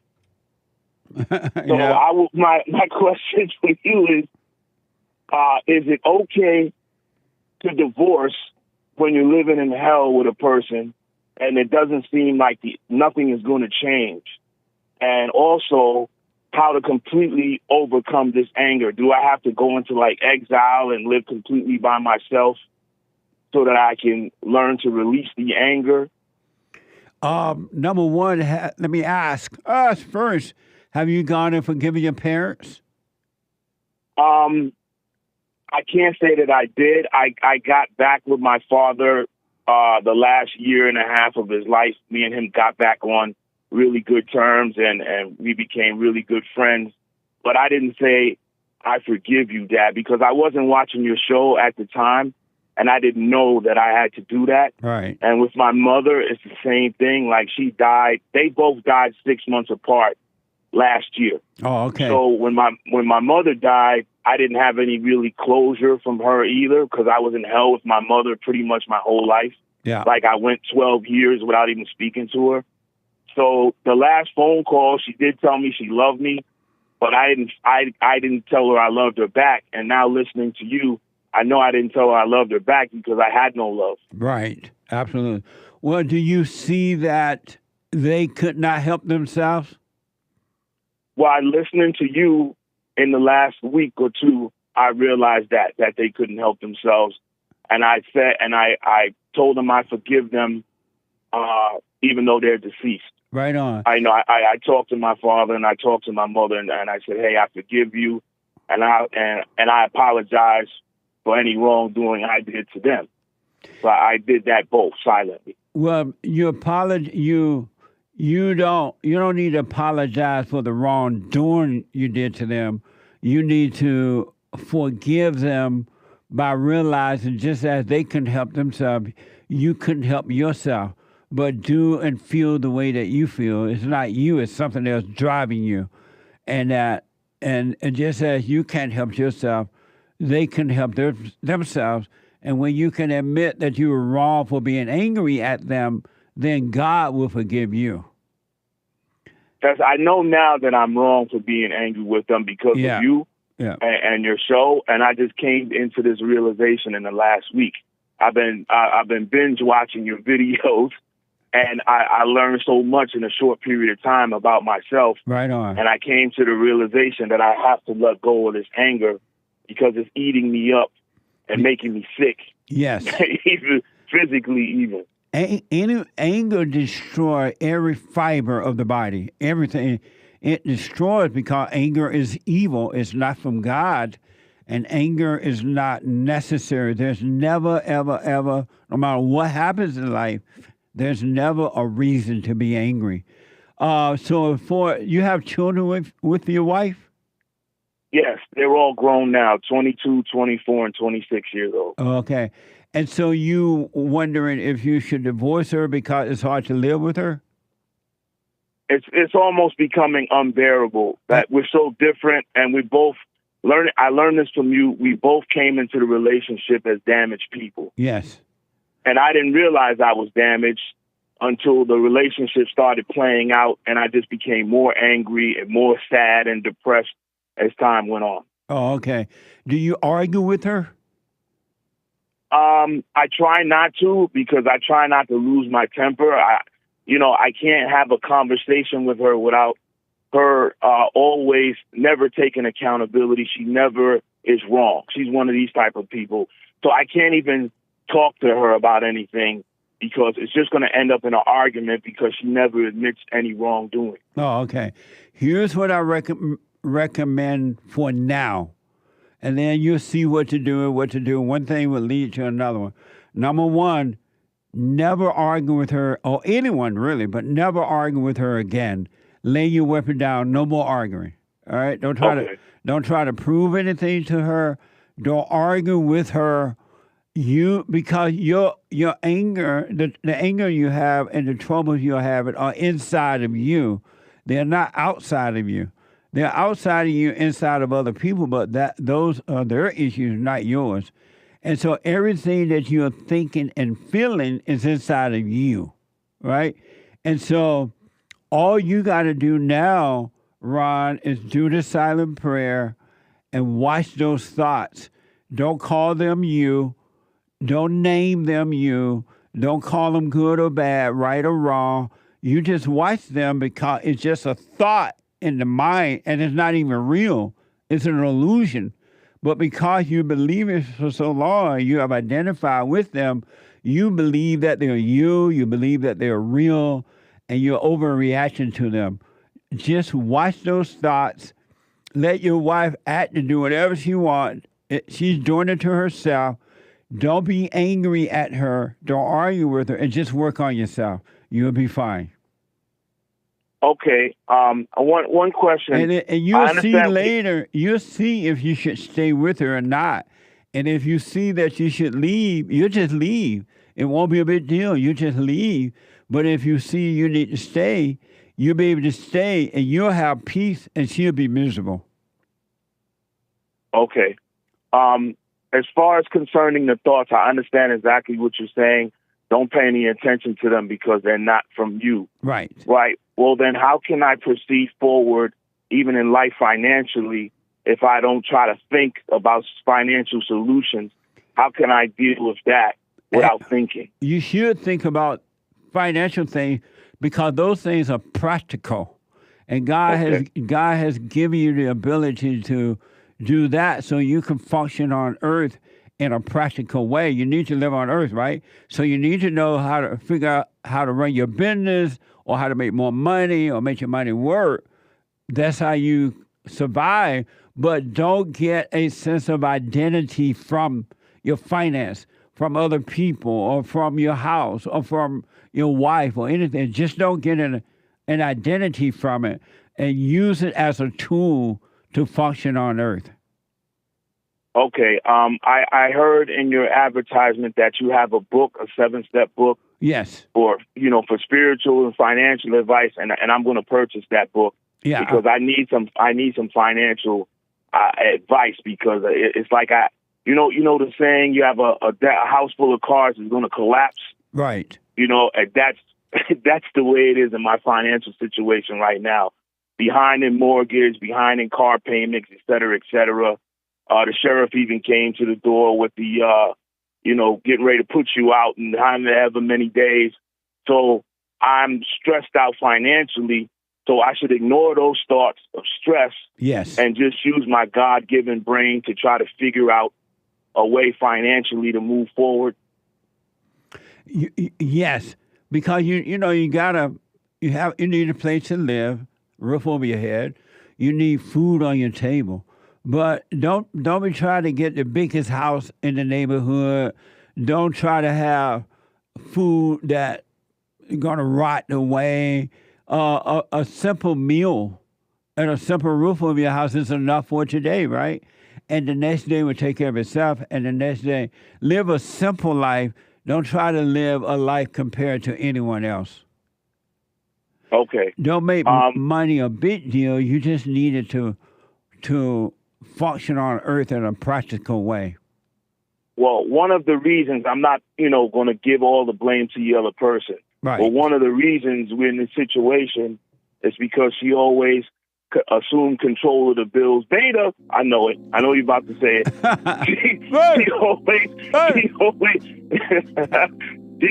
But she keep making wrong, bad decisions, and this is what's led us into this financial situation. And that's one of the reasons why I told you I really need to leave. I feel like I need to divorce her and leave. So why have you left her already then? Why have you stayed with her this long? Can you hold on a minute? Sure. Hold on. Let me take a quick break. The hate news, not the fake news. One more hour to go. Back in a moment.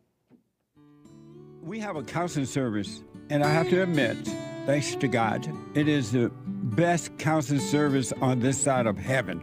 I counsel with men and women, families, individuals around the world. Most people are unhappy, they're miserable, they have rough lives, they're depressed, suicidal, young and old, of all races. I understand, I know why, and I do understand it. Because exactly what's happening in me is happening with everybody outside of me, inside of them. And I've noticed that with those who really, really, really want to understand, they overcome it just like that, out of one counseling session. If you need counseling, you can go to rebuildingaman.com or call 800-411-2663. 800-411-BOND. Best counseling service on this side of heaven.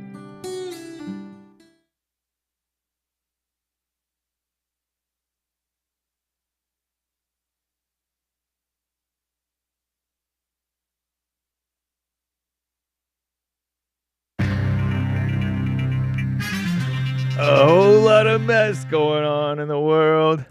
Serious mess. Disloyal Israeli reservists who are not going to fight for Bibi? What a shame. Extreme weather. Climate propaganda. Climate hysteria. And lead paint. Watch out for the lead paint. That's why the blacks are so out of control. Beyoncé's campaigning with cackling Kamala. Allegedly, we'll find out. And the straights are calling themselves partners. Doesn't sound very straight to me. What a mess. And Kiss Up King Charles is kissing up to the Samoans, crying about slavery or reparations or something dumb. This is the end of hour 2 of the Jesse Lee Peterson Show. It is Get It Off Your Chest Friday, October 25th, AD 2024. JLP will be right back. Do not worry. Do not fret. He will return for the final hour of the Jesse Lee Peterson Show for today, hour 3, to your calls. The lines are full. But first, fake news, not fake news. Commie Nonsense Network, CNN reports more than 130 Israeli reservists, like the military reserve, army reserve, whatever, they signed a letter refusing, self-doxing, by the way, refusing to fight in Gaza and Lebanon unless a deal is signed to end the war and bring back the 101 hostages that remain in Hamas's captivity or Hamas captivity. What a mess, huh? Disloyal, very disloyal. But anyway, extreme weather and unprecedented 91 flash flood emergencies were issued by the National Weather Service so far this year, more than any other year since this most dire language was first used in 2003. A part of the climate propaganda, perhaps, who knows? Devastating flooding has killed dozens of people, altered entire landscapes, and cost the U.S.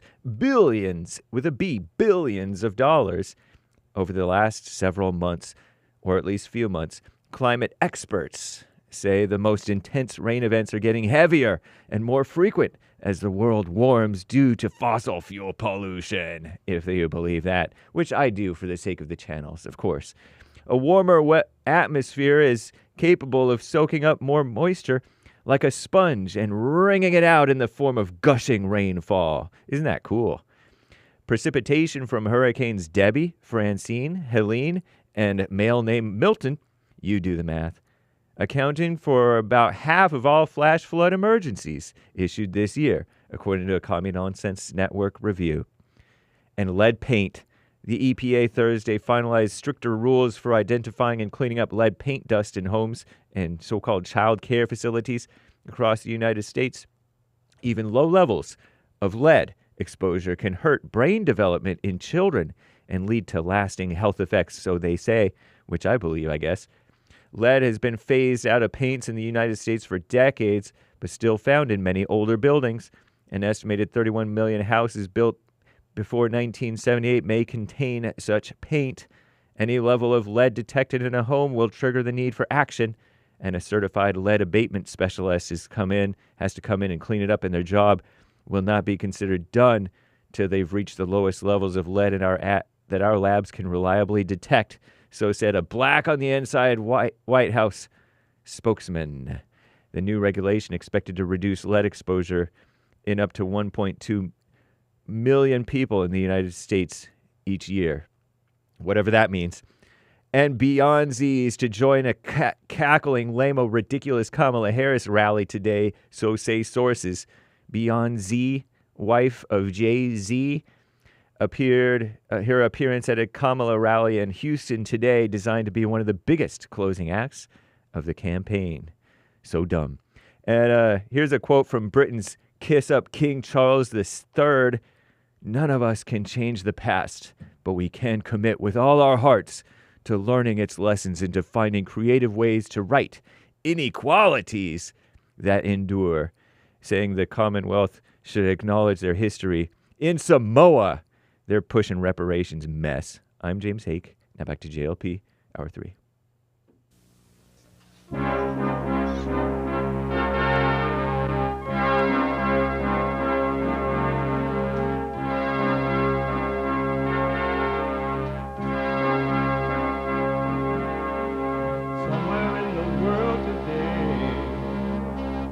Got to stand up strong, face the truth about themselves, to understand what went wrong. I know we can find a way. I know we can find a way. I know we can find a way to stand up, stand up.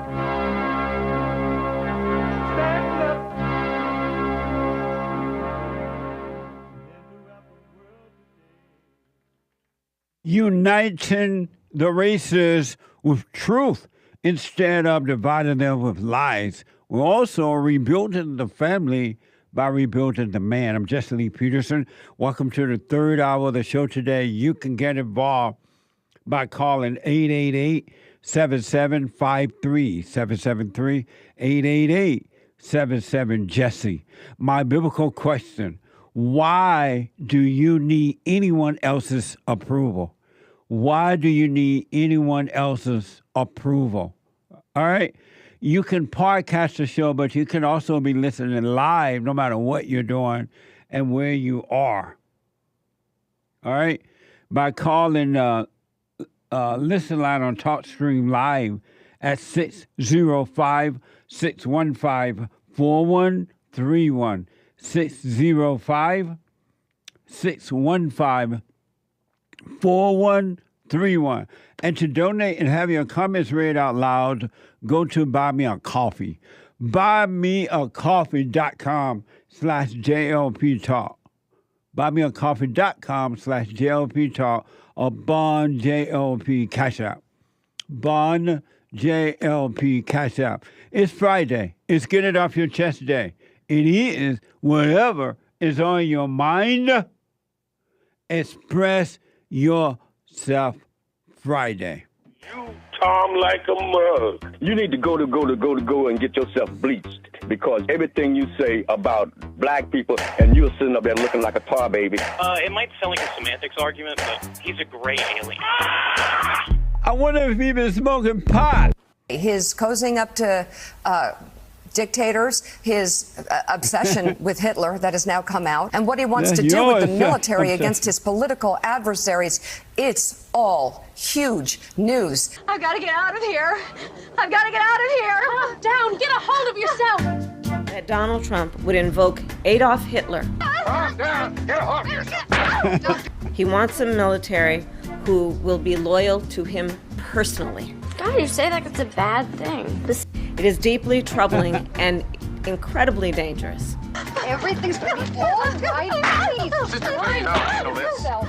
But this is what voters know right now, that he is killing us. I'm talking about us women. He's killing us. Women, yeah, right. You're killing yourself, lady. You can't blame Trump for that. I want to just play this one thing about anger, and then I get back to the callers. And this is from the Daily Mail. And I really want to know from you, is anger justified, right? I personally know there's never a reason to be angry, period. It's just abnormal to be angry. But I want to know from you, is anger justified? This is from the Daily Mail. A diagnosed narcissistic sociopath shared a video about her struggle with realizing she thrives on feeling intense hate and rage. All human beings thrive on that. That's why they hold on to it. They get a thrill from it. But anyway, she thrives on it, on hate, intense hate and rage, knowing that the average person should despise the reaction. Watch this first soundbite from the Daily Mail. Hi, if you're new to my page, I'm professionally diagnosed with antisocial personality disorder and narcissistic personality disorder. I was the ripe age of 26 when I realized that most people don't actually enjoy feeling emotions like hate and rage. I knew some people didn't like those emotions, but I genuinely did not know that most people don't enjoy feeling those things. I do. Upon realizing that this wasn't normal, I decided to introspect and kind of explore why I enjoy emotions like hate and rage. For me, my ASPD blocks out and blunts a lot of my emotions. I lack specific emotions like empathy and remorse, and a lot of my other emotions are pretty dulled. That being said, I think that I enjoy emotions like being full of hate and being full of rage because they're intense. They feel real. A lot of my other emotions are very quick passing or very dulled and don't necessarily feel real. They're more superficial. It's stimulating and it brings me a sense of enjoyment, whereas typically I just feel like an empty void. Is she acting out or is it real? What she's saying is true, but is it real? Right, but she's using all these words. She's using all these medical terms. APD, my APD, blah, blah, blah. Does she have Asperger? Apparently she's a diagnosed She has narcissistic sociopathic disorder. But every human being on earth love the pain of anger. They love the thrill that anger gives them. They love the thrill, and they say, even when they call it, oh, I feel so angry, I feel so miserable, narcissistic, they're doing it. The reason human beings hold on to anger is because they love the thrill of anger. Incredible. And just wait till she discovers that she can get the same thrill from so-called empathy. She said, I don't feel empathy is not it's not intense. Only hate and rage is intense. And that's why I'm stimulated by it. Just wait till she discovers. Every human being is stimulated by it. Yeah. That's why human beings justify anger. They say, well, everybody get mad. Anger is good. You just have to control it. You need anger. What they'll tell you, they love their misery. They love the anger. They love the thrill. Here's where she explains why she like anger and hate. Like, out of all the emotions that I do feel, anger is one that I experience the most intensely. I don't have any issues with feeling anger, and so I think I like that because it brings me a sense of stimulation, it helps my boredom, and it allows me to feel real and human. This is why I like confrontation, why I seek out fights with other people, why I engage in risky behavior. All of these things are an attempt to seek stimulation and to feel something and feel real and feel alive in a world where I typically don't really feel much of anything. Things like that, like anything that brings me a sense of adrenaline in any type of way, is something that I seek and go after. I like the power behind emotions like hate. So whereas for most people, hate and anger seem to be something that causes them distress, that doesn't feel good to them, those emotions feel good to me. I like feeling them and I seek them. And she's wrong in that most people don't like their anger, but she's right in that she loved the thrill of it, and that's good that she can admit it. She loved the thrill. Most angry people are not going to admit that they don't love the thrill, the intense pain of anger. They love it. That's why they hold on to it. If they didn't love it, they would let it go. They love that thrill of feeling good, quote unquote, what they call good, and then they love the thrill of coming down to anger, going back up to so-called feeling good. They love it. That's why they won't let it go. Amazing. But she can at least admit it. But she's still stuck with it. Amazing. A psychopath. And all angry people are psycho. They are narcissistic psycho people. You love your anger. That's why you hold on to it. And black people love anger. Really. If you try to take the anger away from, not all blacks, but most, not all. But if you try to tell black people to drop their anger, it'll cuss you out. And that's why they don't want to forgive. They want to believe that whites are their problems. They want to believe that slavery is their problem, or Jim Crow, or they need this and that, because they cuss each other out. They shoot and kill each other because they love the thrill they get from the anger. And all people love it, except for those who want to overcome it. Amazing. What do you think about that video? It's so interesting in many levels, because I wonder if someone can speak that honestly about anger and stay stuck with it long. You know, you have to wonder if, although she learned that from the academics, can you really? It's so honest the way she put it, but it's also such a charge against the whole mental health world in one video, because here they are telling her that this is her, right? That this is her, and people telling lost people that it's them. So, and telling her that she's unique in some way when everybody feels like this. It's crazy. Every human being on this side of the heaven. And also, she's not going to overcome it because she truly believes that it's her. Mm-hmm. She thinks the anger is her. Amazing. And that's the whole industry. That's my first time worship seeing of self. Yeah. That's absolutely. the whole mental health industry. My producer, Derek, gave me that this morning. That's my first time seeing it. And it's sometimes on these things like this, I don't know if the people are acting or is it real or not. But this might be real. She might be serious about it. You think it's real, Nick?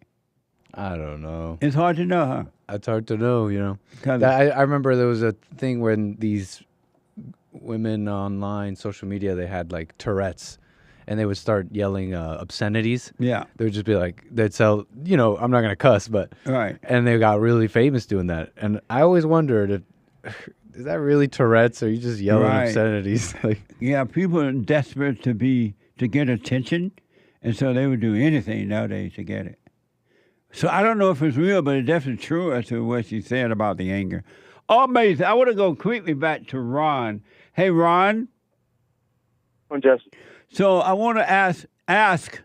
So how long you been married? 27 years about.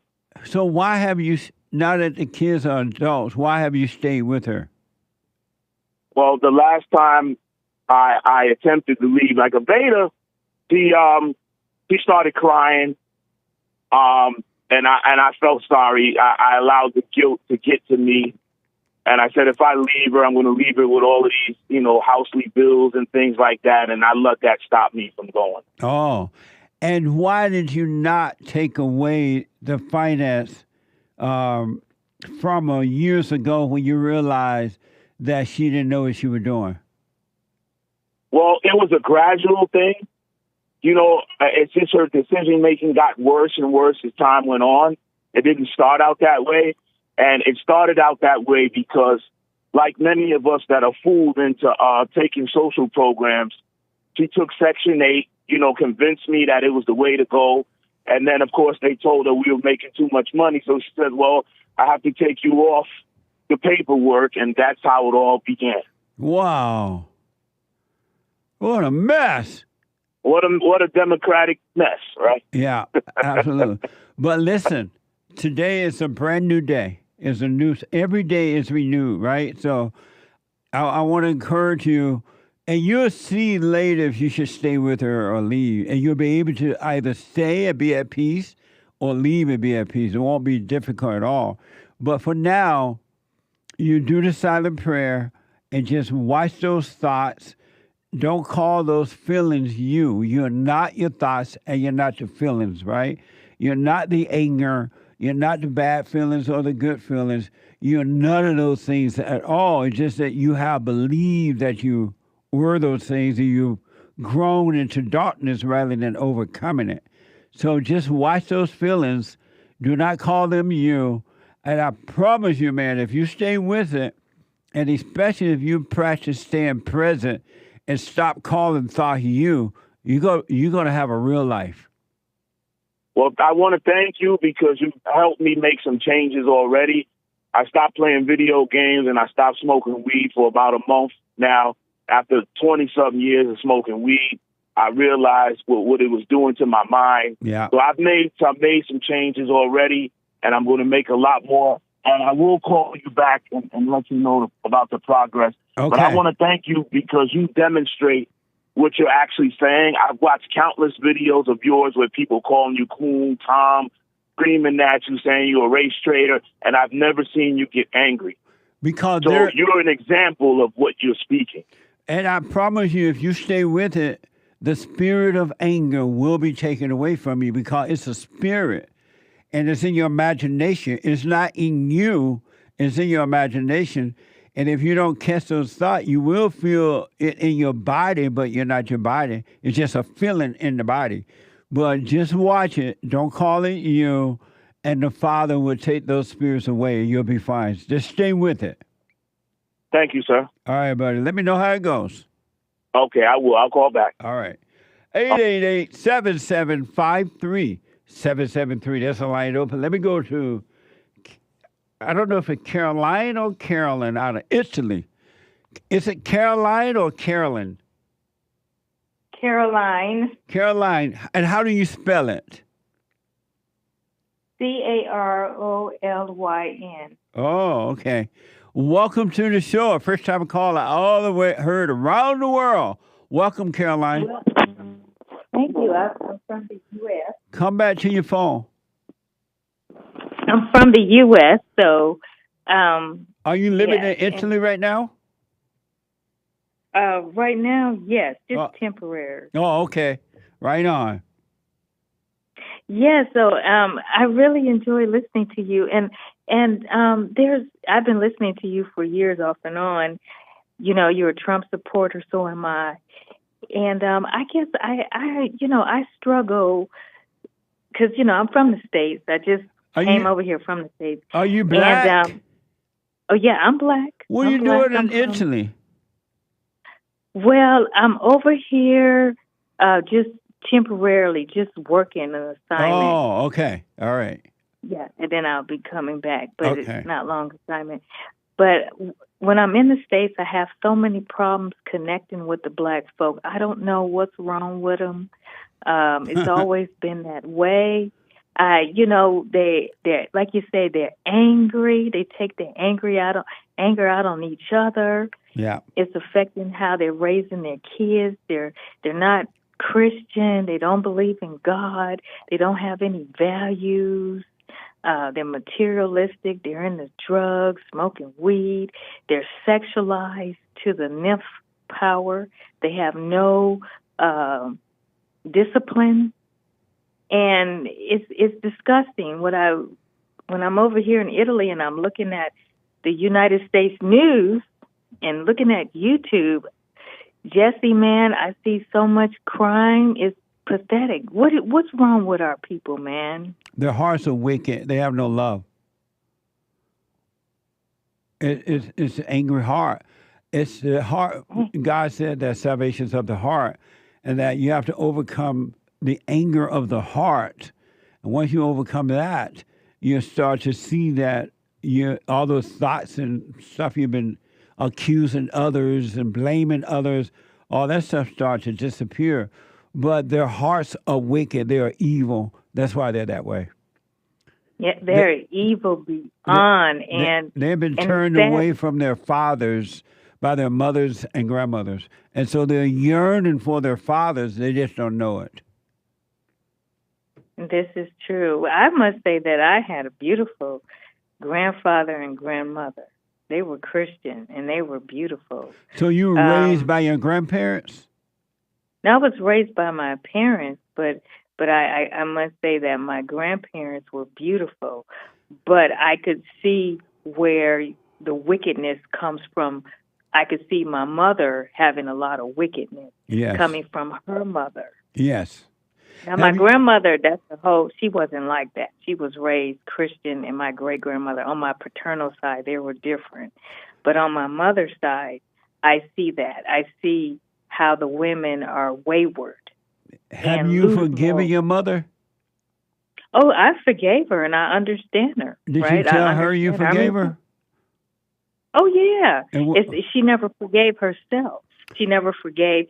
She would, like you just said, Jesse. She had so much evil, just because she had turned away from God. See, I was going to church, and I was the one trying to get her saved. Man, I was trying to get her saved, and that spirit, she wouldn't let it go. Why were you trying to get her saved? Because I wanted her to die right. I wanted her to meet her Savior. I wanted her to know Jesus. Why? Because I love my mother. That's why. But if you love her, you would not have been trying to get her saved, because no one can get another person, quote unquote, saved. They have to want it. Even God doesn't. Even God doesn't impose on anyone that doesn't want the light, right? And so He'll let you live in your misery. He'll let you die in your misery, because He's not going to impose. So we're not supposed to try to get anyone to come to God. Right. And well, I wanted her. I had the door open. If she wanted to, she could come. And that was my heart. But I agree. Only they have to make the decision. The seed was planted. What did your mother say when you went and forgave her? What did I never really held a grudge toward my mother. What did she say? She said she loved me. What did you say to her when you went and forgave her? Oh, what did I say to her? Yes. I just told her, that, I love her. I said, hey, Mom, I love you, and I want to see you, I want to see you feel good about yourself. I try to encourage her to change. Why did you think that you loved her? Because I do love her. She was And why do you say you love her? Because I do. Because I love people. I like to be an optimistic light for all. Why?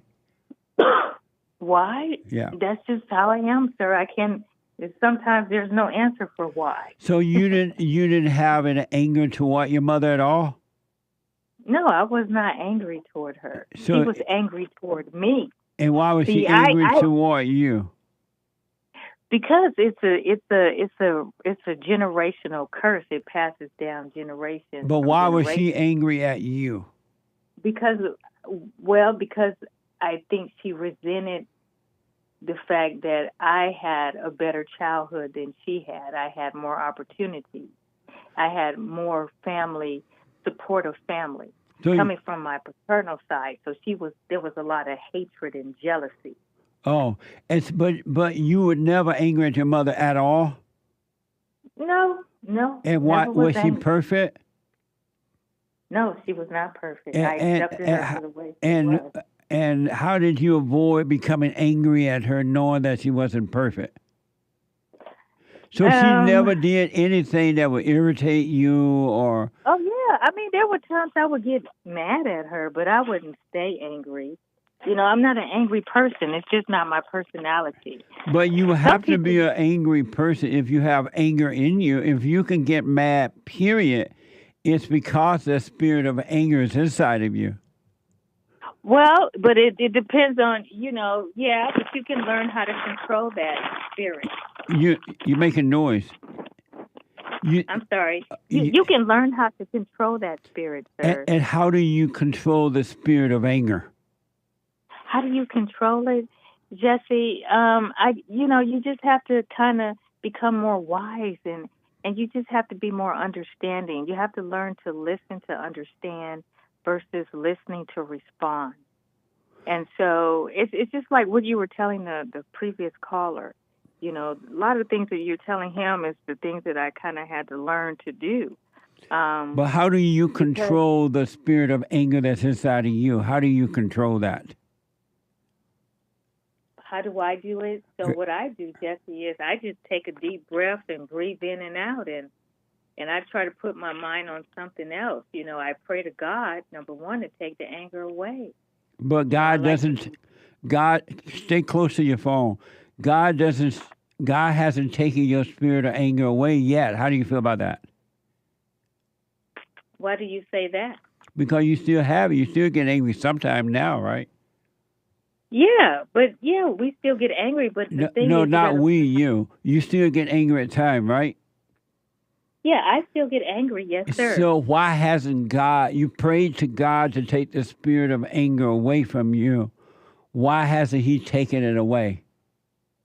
Well, I guess. Well, I can't say. You're kind of confusing me there because I don't have a spirit of anger in me. But you get angry sometimes, right? I may get angry, but it's not to the point where I can't control it. I'm mature. I've learned discipline. I'm not a child anymore. But you do get angry at times, right? No. But you just said you control it. Yeah, I mean, everybody gets upset, but it's a difference, anger. You get angry at times, right? You can get upset, but do I get angry where I can't stop? No. You get angry at times, right? I get upset. I get frustrated at times. I don't really get angry. But anger is frustration. Right, but you have to understand, under the anger... How do you control a spirit of anger when we have no control over anything? So what does that have to do with black people? How do you control the spirit of anger when we can't control anything? How do you control that spirit? How do I control it? I don't let no spirit of anger take me over. But it does take you over. That's why you feel it at No, times. it takes people over. No, it takes you over too. know- You said you control it. Well, I don't really get angry like that. I have to be honest. But you know, said you're asking me a tough question, you and I said- can't really give you an answer because I'm not really. So an how do angry you know you're controlling it if you can't tell me how you control it? Well, because I don't really get into situations where I'm angry. How do you control it when it does happen to you?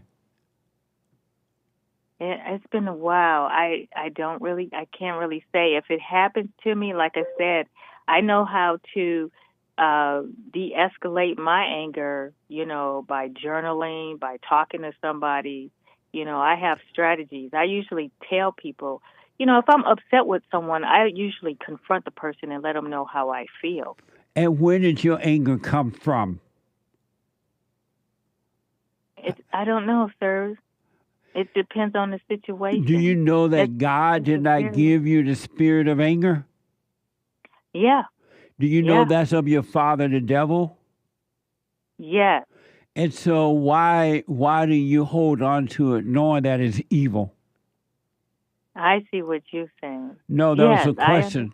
Why do you hold on to it? I don't hold on to it. That's why I don't hold on to anger. You do hold on to it. You haven't overcome yet. No, you don't.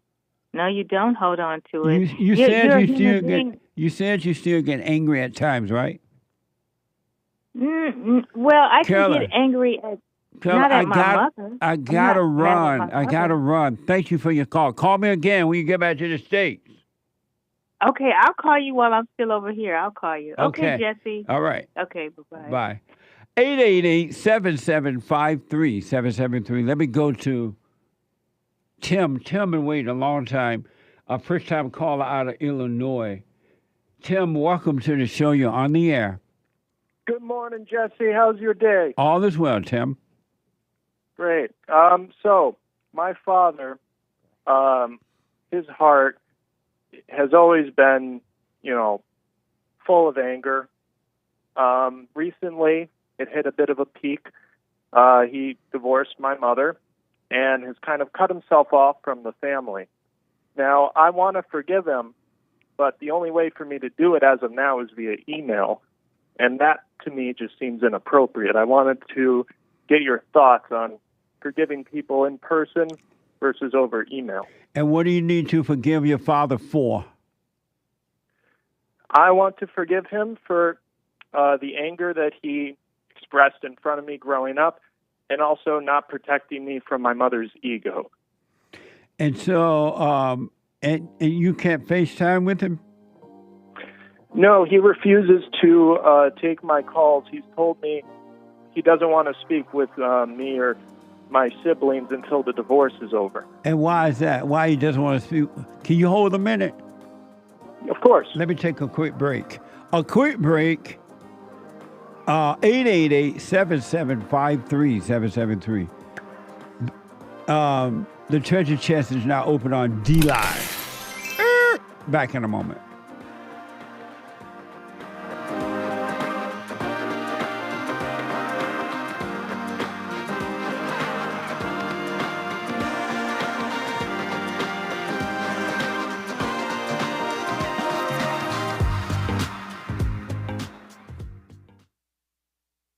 So I asked the question, are you better than a child molester? I've discovered over the 30 years of counseling, the one thing that's missing,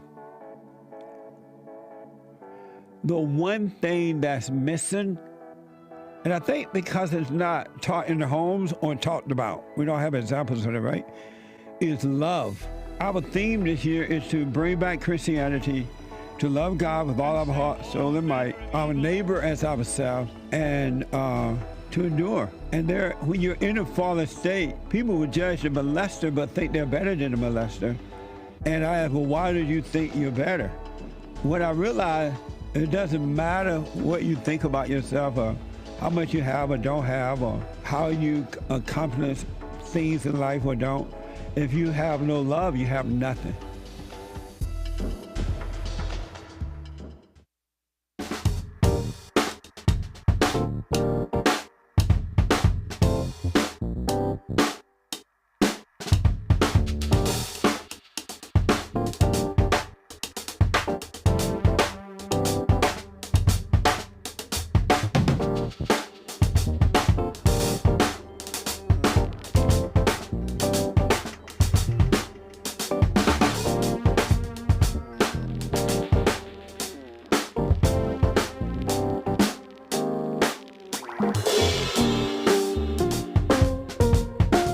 Okay, the Hake Report is coming up at the top of this hour. The Hake, H-A-K-E report.com at 9 a.m. Pacific time, the top of this hour. And then at 12 noon, brand new episode of the FatherState.tv. I talked with Pastor Artur what's his last name? Pawlowski. He is a Polish-Canadian pastor, street preacher, and political activist. Watch this. Next time on The Fallen State. I saw you throw the police out of your church one day. Out! Nazis are not welcome here.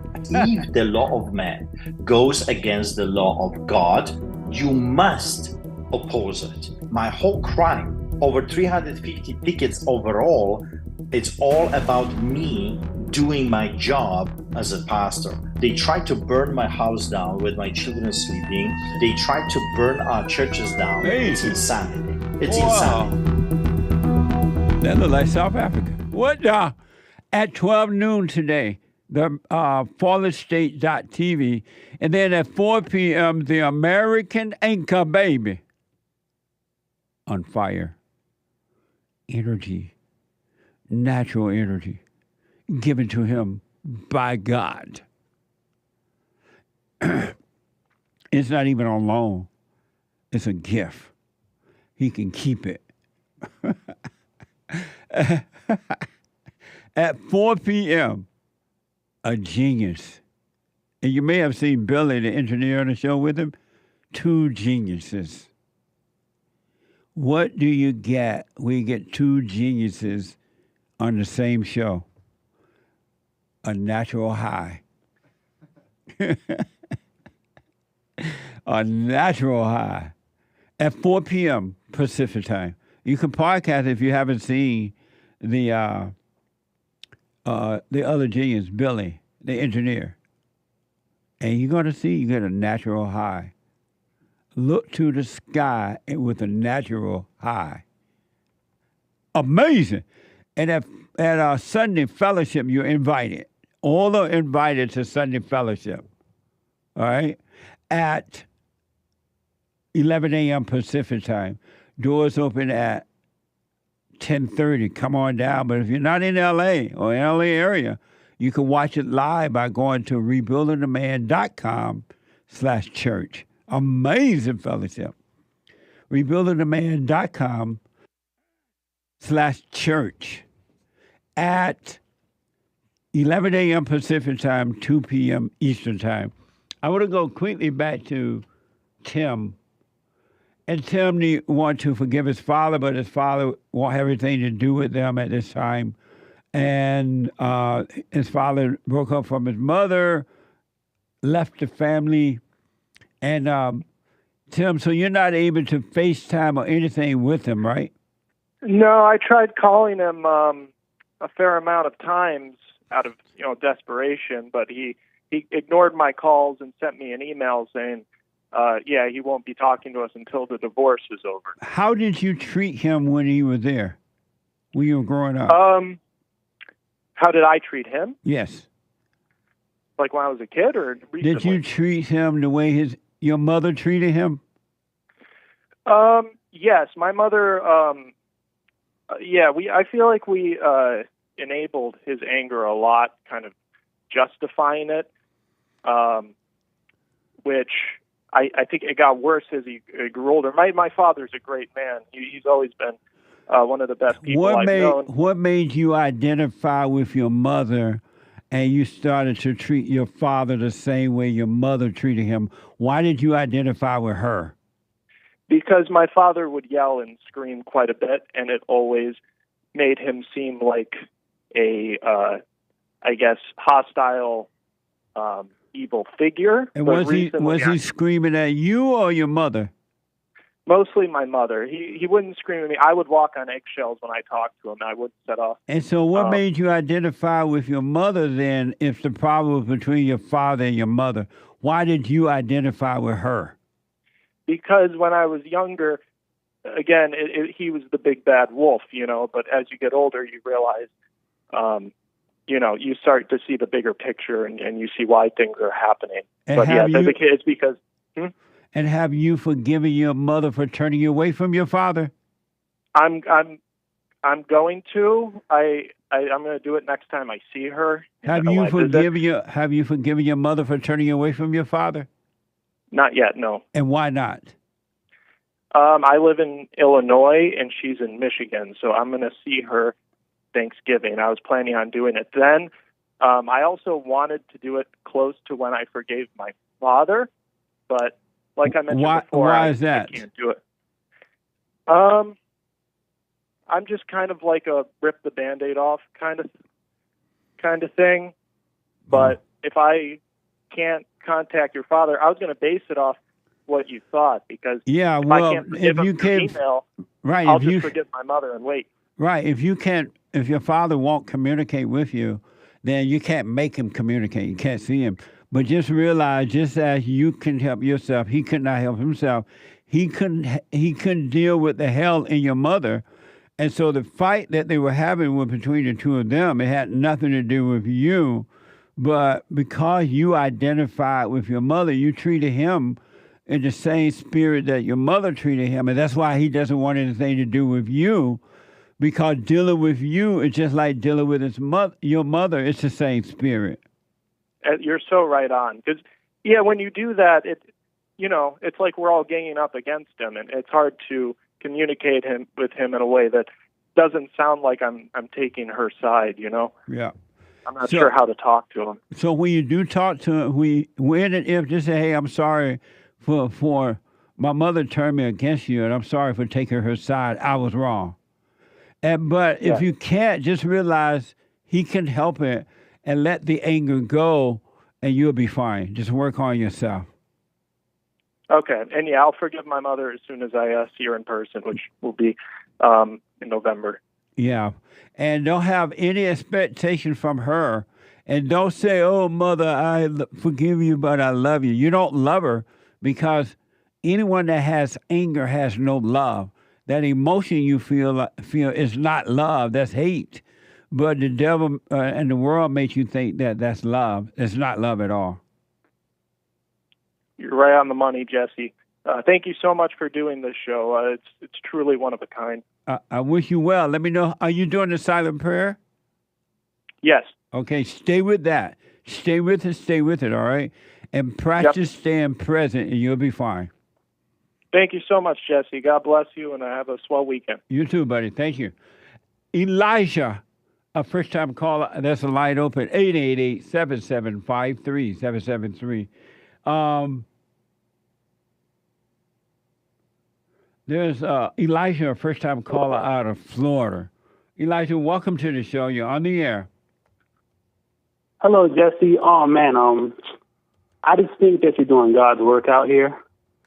In the same way, like, how even Kanye is, like, going against things. I see exactly what you're doing, and at some point in my life, I used to do the same thing. But are you working on yourself? Absolutely. You can't live life without working on yourself. The second you stop working on yourself is the second you die. And how are you working on yourself? Well, I'm trying to look into new trades, per se, because as population increases into Florida, there's more things to compete with. But I'm trying to improve myself. That's not working on yourself. Yeah, it isn't. It's just being aware of your environment. That's not working on yourself either. Yeah. You working I'm trying to bring myself closer to God. I'm sorry? I'm trying to bring myself closer to God and develop a relationship with Him. By doing what? By praying to Him, reading His law, getting to know Him so that I can love Him. You have to know somebody in order to love them. Learning to love His law and understanding why He tells you what you do and why to do it. And when you pray to Him, what do you say?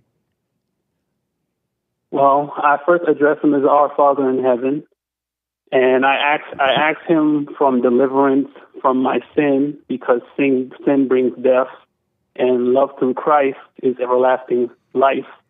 I've experienced it firsthand with my mother and how it feels to be, to give love. Giving love always feels better than receiving love, and love was meant to be given, not held and locked down in one place. You can't love anybody by wanting it. And have you wondered why God has not answered your prayer? You notice He's not answering your prayers? Yeah, He doesn't answer your prayer. Sometimes that's punishment. That is one way He punishes you. So by God spitting you out. God has not answered your prayers because He's punishing you? Sometimes He's punishing you, and sometimes He's giving you the time alone. So you believe that God has not answered your prayers because He's punishing you?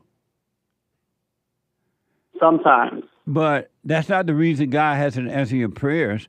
Number one, God does not punish, by the way. He never punishes. He has no reason to punish you. And then number two, you have not been praying to God. You've been praying to evil. I've noticed. So why don't you cut it out? Oh, I have. Worshiping celebrities, worshiping blackness in itself. Like, that's not a God. Are you black? I'm brown. I'm sorry. I just don't like how they came up with the slang. Are you a black person or are you Mexican? No, I'm not Mexican. Are you black? I am black. You are black? Yes. Oh, okay. And you said you received love from who? Did you say you received love from your mother, or you give your mother love? My parents, both my mother and my father, showed me love in a way to where I wanted to be like them, and I want to be a giver of love. But how did are you a giver of love? Yeah, I am, but we have to be careful. We have to be very careful. And where do you get the love from that you give? From God. They love me through the image of God, and I love my mother and my father through the image of God, and I thank Him. God is an artist. Right on. Thank you, Elijah. I appreciate it. I got to run because of time, buddy. Thank you. Super chat. Super chats. Over on buymeacoffee.com/JLP Talk, Mike Young. Hey, Jesse, can you please help understand something about the black Israelites? Say Jacob loved Esau, but Jacob I loved, but Esau I hated. Is Jacob supposed to be the black man and Esau the white man? I have no idea. The black Israelites are tripping. I have no idea. It's just all imagination stuff in their head. Indeed. Yeah, let it pass. Thank you. Thank you, Mike Young. Yeah. Lee Boggs says, being miserable is addictive too. Yeah, they love the thrill of misery. Nobody on earth has to be miserable. Really. No, every human being, every man, every woman can be free and no misery, no problems, no unhappiness. But you don't want that. You want to be miserable. You want your pain. You want your up and downs. That's why you thrive on it. That's why you identify. That's why you hold on to it. You want it. And no one is going to take it away from you if you don't want it taken away. Amazing. Thank you.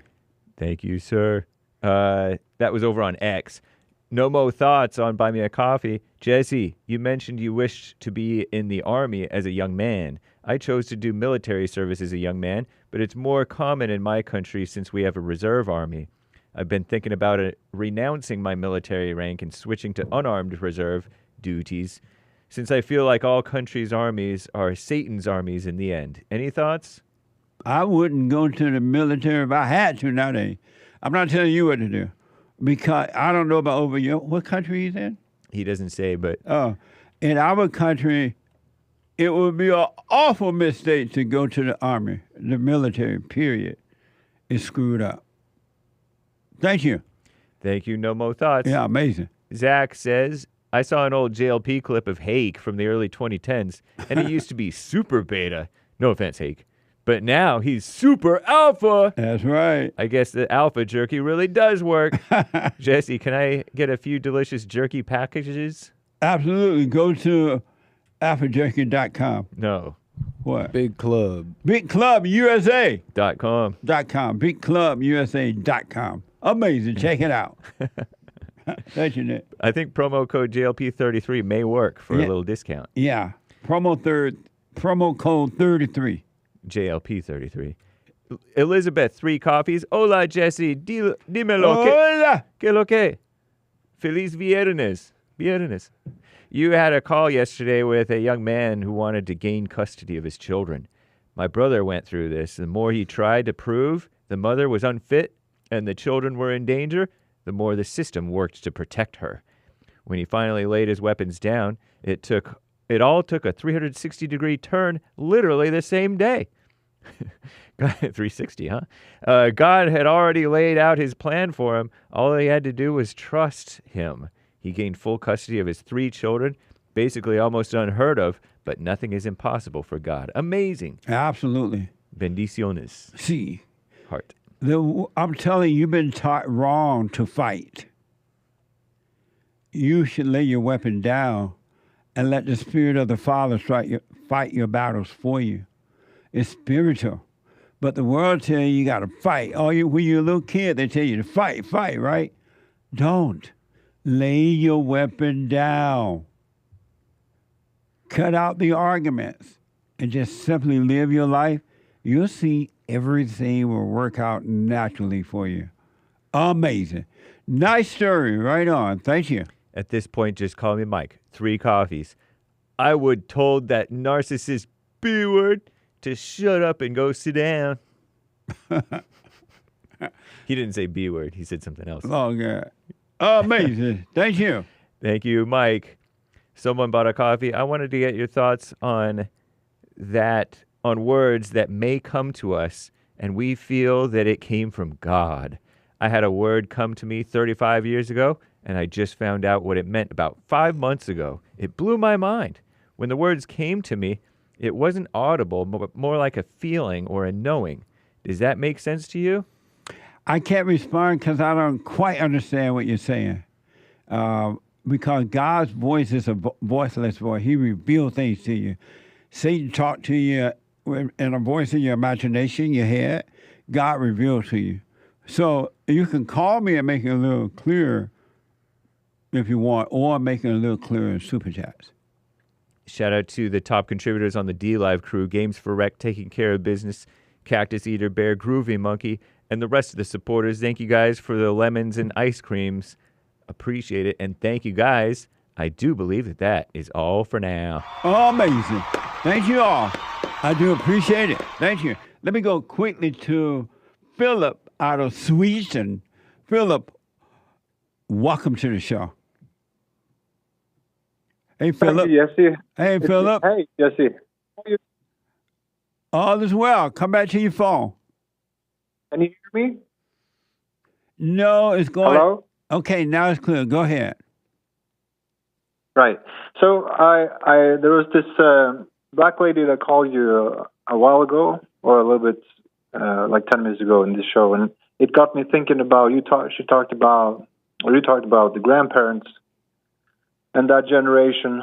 It got me thinking about this question of how, like, I get that I get the sense that we think that the past generations, like our grandparents' generation, your grandparents' generation, for example, they had a little bit, they had it down better, like in terms of moral and ethical stuff. But obviously, they also must have had anger because they screwed your parents up and my parents up. But I don't know. I'm wondering about that. Like, where did it go wrong? in the past there for our previous generations? How did they have anger? Because it seemed like they were so calm. It went wrong. It went wrong with Adam and Eve when Eve listened to the serpent and Adam listened to the woman. That's when it went wrong. But with my grandparents and I guess yours, they were not as destructive as the world is today with computers, and they've been lied to about anger in the churches nowadays and the schools. Anger is being promoted as good, and so they had some sense awareness of it, so it wasn't as bad as it is today. Hello? Right. Yeah. Yeah. But now anger is being taught as good. Emotions are being taught as good. But when I was growing up, emotions were not taught as good. They knew that emotions were evil and not necessary. Right. Yeah, that's my observation too about the past generations. They were practicing more of a non-emotional living. They just dealt with things without needing emotions. Right. But Absolutely. still, it makes me think about, like, for example, feminism and all that. I read a little bit of history about it. It seems like around 1850 it started to really, become organized. And I was wondering what was wrong with those men at that time that allowed that movement to even, grow in the first place. What went wrong at that time? They allowed themselves to listen to the woman and her complaining, and every time you listen to the woman, you will suffer. And so they listened to the woman, especially the white liberal women in those days, because it was more of a white woman thing, right? And they listened to the woman, and this is what it turned out to be. That's why you're not supposed to listen to the woman. You will suffer every time. Philip, I got to run because of time. Thank you, man. Thank you. All right. Let me go to Stuart. Stuart is gone. Oh, let me go to Rick from Virginia. Rick. Oh, Rick gone? Rick. I was going to go to Rick. I couldn't wait to get to Rick. He's gone. Let me go to Nick out of Wisconsin. Out of Missouri. Nick, welcome to the show. You're on the air. Hello, Jesse. Good morning. Good morning, Nick. Hey, I had a question. A little loud. Become a little loud, Nick. Oh, yes, sir. Yes, sir. Hey, I was wondering, I wanted your opinion on music. I'm a musician, and even when I'm not writing at home, if I'm at work or if I'm at the gym or something, I utilize music quite frequently. And part of me feels as if music is 100% emotion. So I don't know if I should lean on it as heavily as I do. What do you think? Well, don't use music to escape your hell. God give you the talent to create music and enjoy it in the right way, but don't use it as a form of escaping your misery. It's like it become like a drug, and it'll take the place of and pretend to be helping you, and it won't.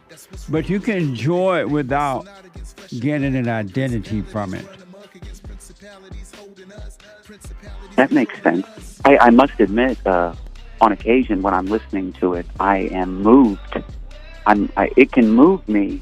I mean, I'm sure everyone else can relate to this too. It can move you a lot. I mean, it can move you to tears. It can motivate the heck out of you. It can amp you up, give you some energy. Well, if that's happening, you're getting a false identity from it.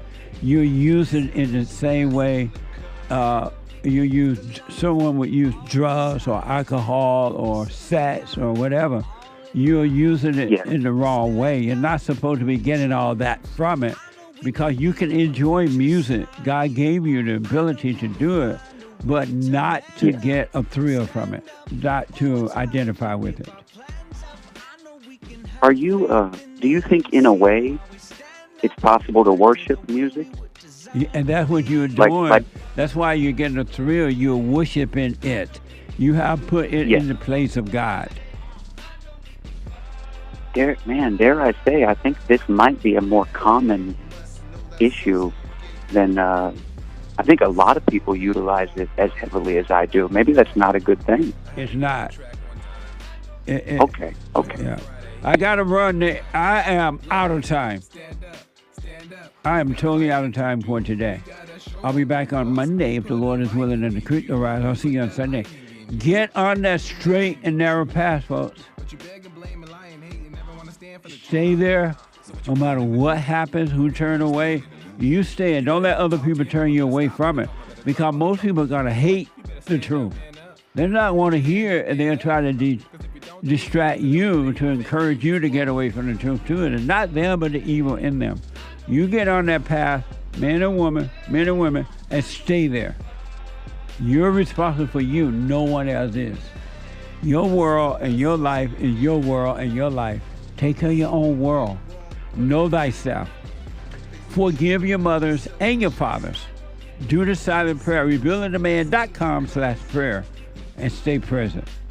God is with you. The truth is with you. And the truth loves you. The Hake Report is coming up now. The Hake, H-A-K-E Report.com from 9 to 11. And then a brand new episode of The Fallen State at 12 noon. TheFallenState.tv. And then at 4 p.m., The American Anchor Baby. At 4 p.m., you don't want to miss it. Believe me. Have a good one. Thanks for your super chats. Have a good weekend.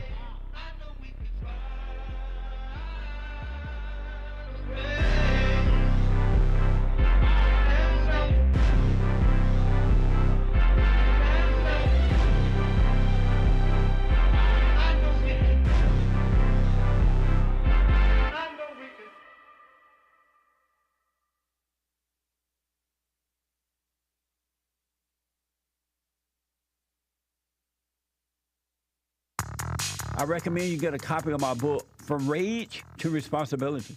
I write about how the spirit of anger was taken away from me 29 years ago. I forgave my mother who tried to turn me away from my father, and I returned to my father, and through him, my father on earth, and through him I was able to return to God. No man or woman can return to God unless you go through the Son. And men are sons of God. There may be weak, pathetic examples of it, but it's the spiritual order of life. God in Christ, Christ in man, man over woman, and woman over children. So get From Rage to Responsibility. I write about that. Go to my website, rebuildingtheman.com for an autographed copy, or call 800-411-BOND. And donate to my nonprofit, Bond, the Brotherhood Organization of a New Destiny. We are rebuilding the family by rebuilding the man. So, here's what I recommend. I invite you to download my silent prayer. I know some people have called in and they wonder if the silent prayer is working. And I just want to take a second and to tell them that it works. You just have to stick with it. Yeah. That's the first thing I started doing before I even forgave my parents. And I was so depressed and suicidal at some times that I just would have to stop in the middle of my job or whatever I was doing and go into the silent prayer. And it really does help. Like, I don't have those anymore. Amazing. You haven't seen anything yet. Doubt every thought. Bring every thought into captivity. Just let them all pass. Don't judge them. You haven't seen anything. It gets better and better and better and easier. So my gift to you, no charge, at rebuildingtheman.com/church.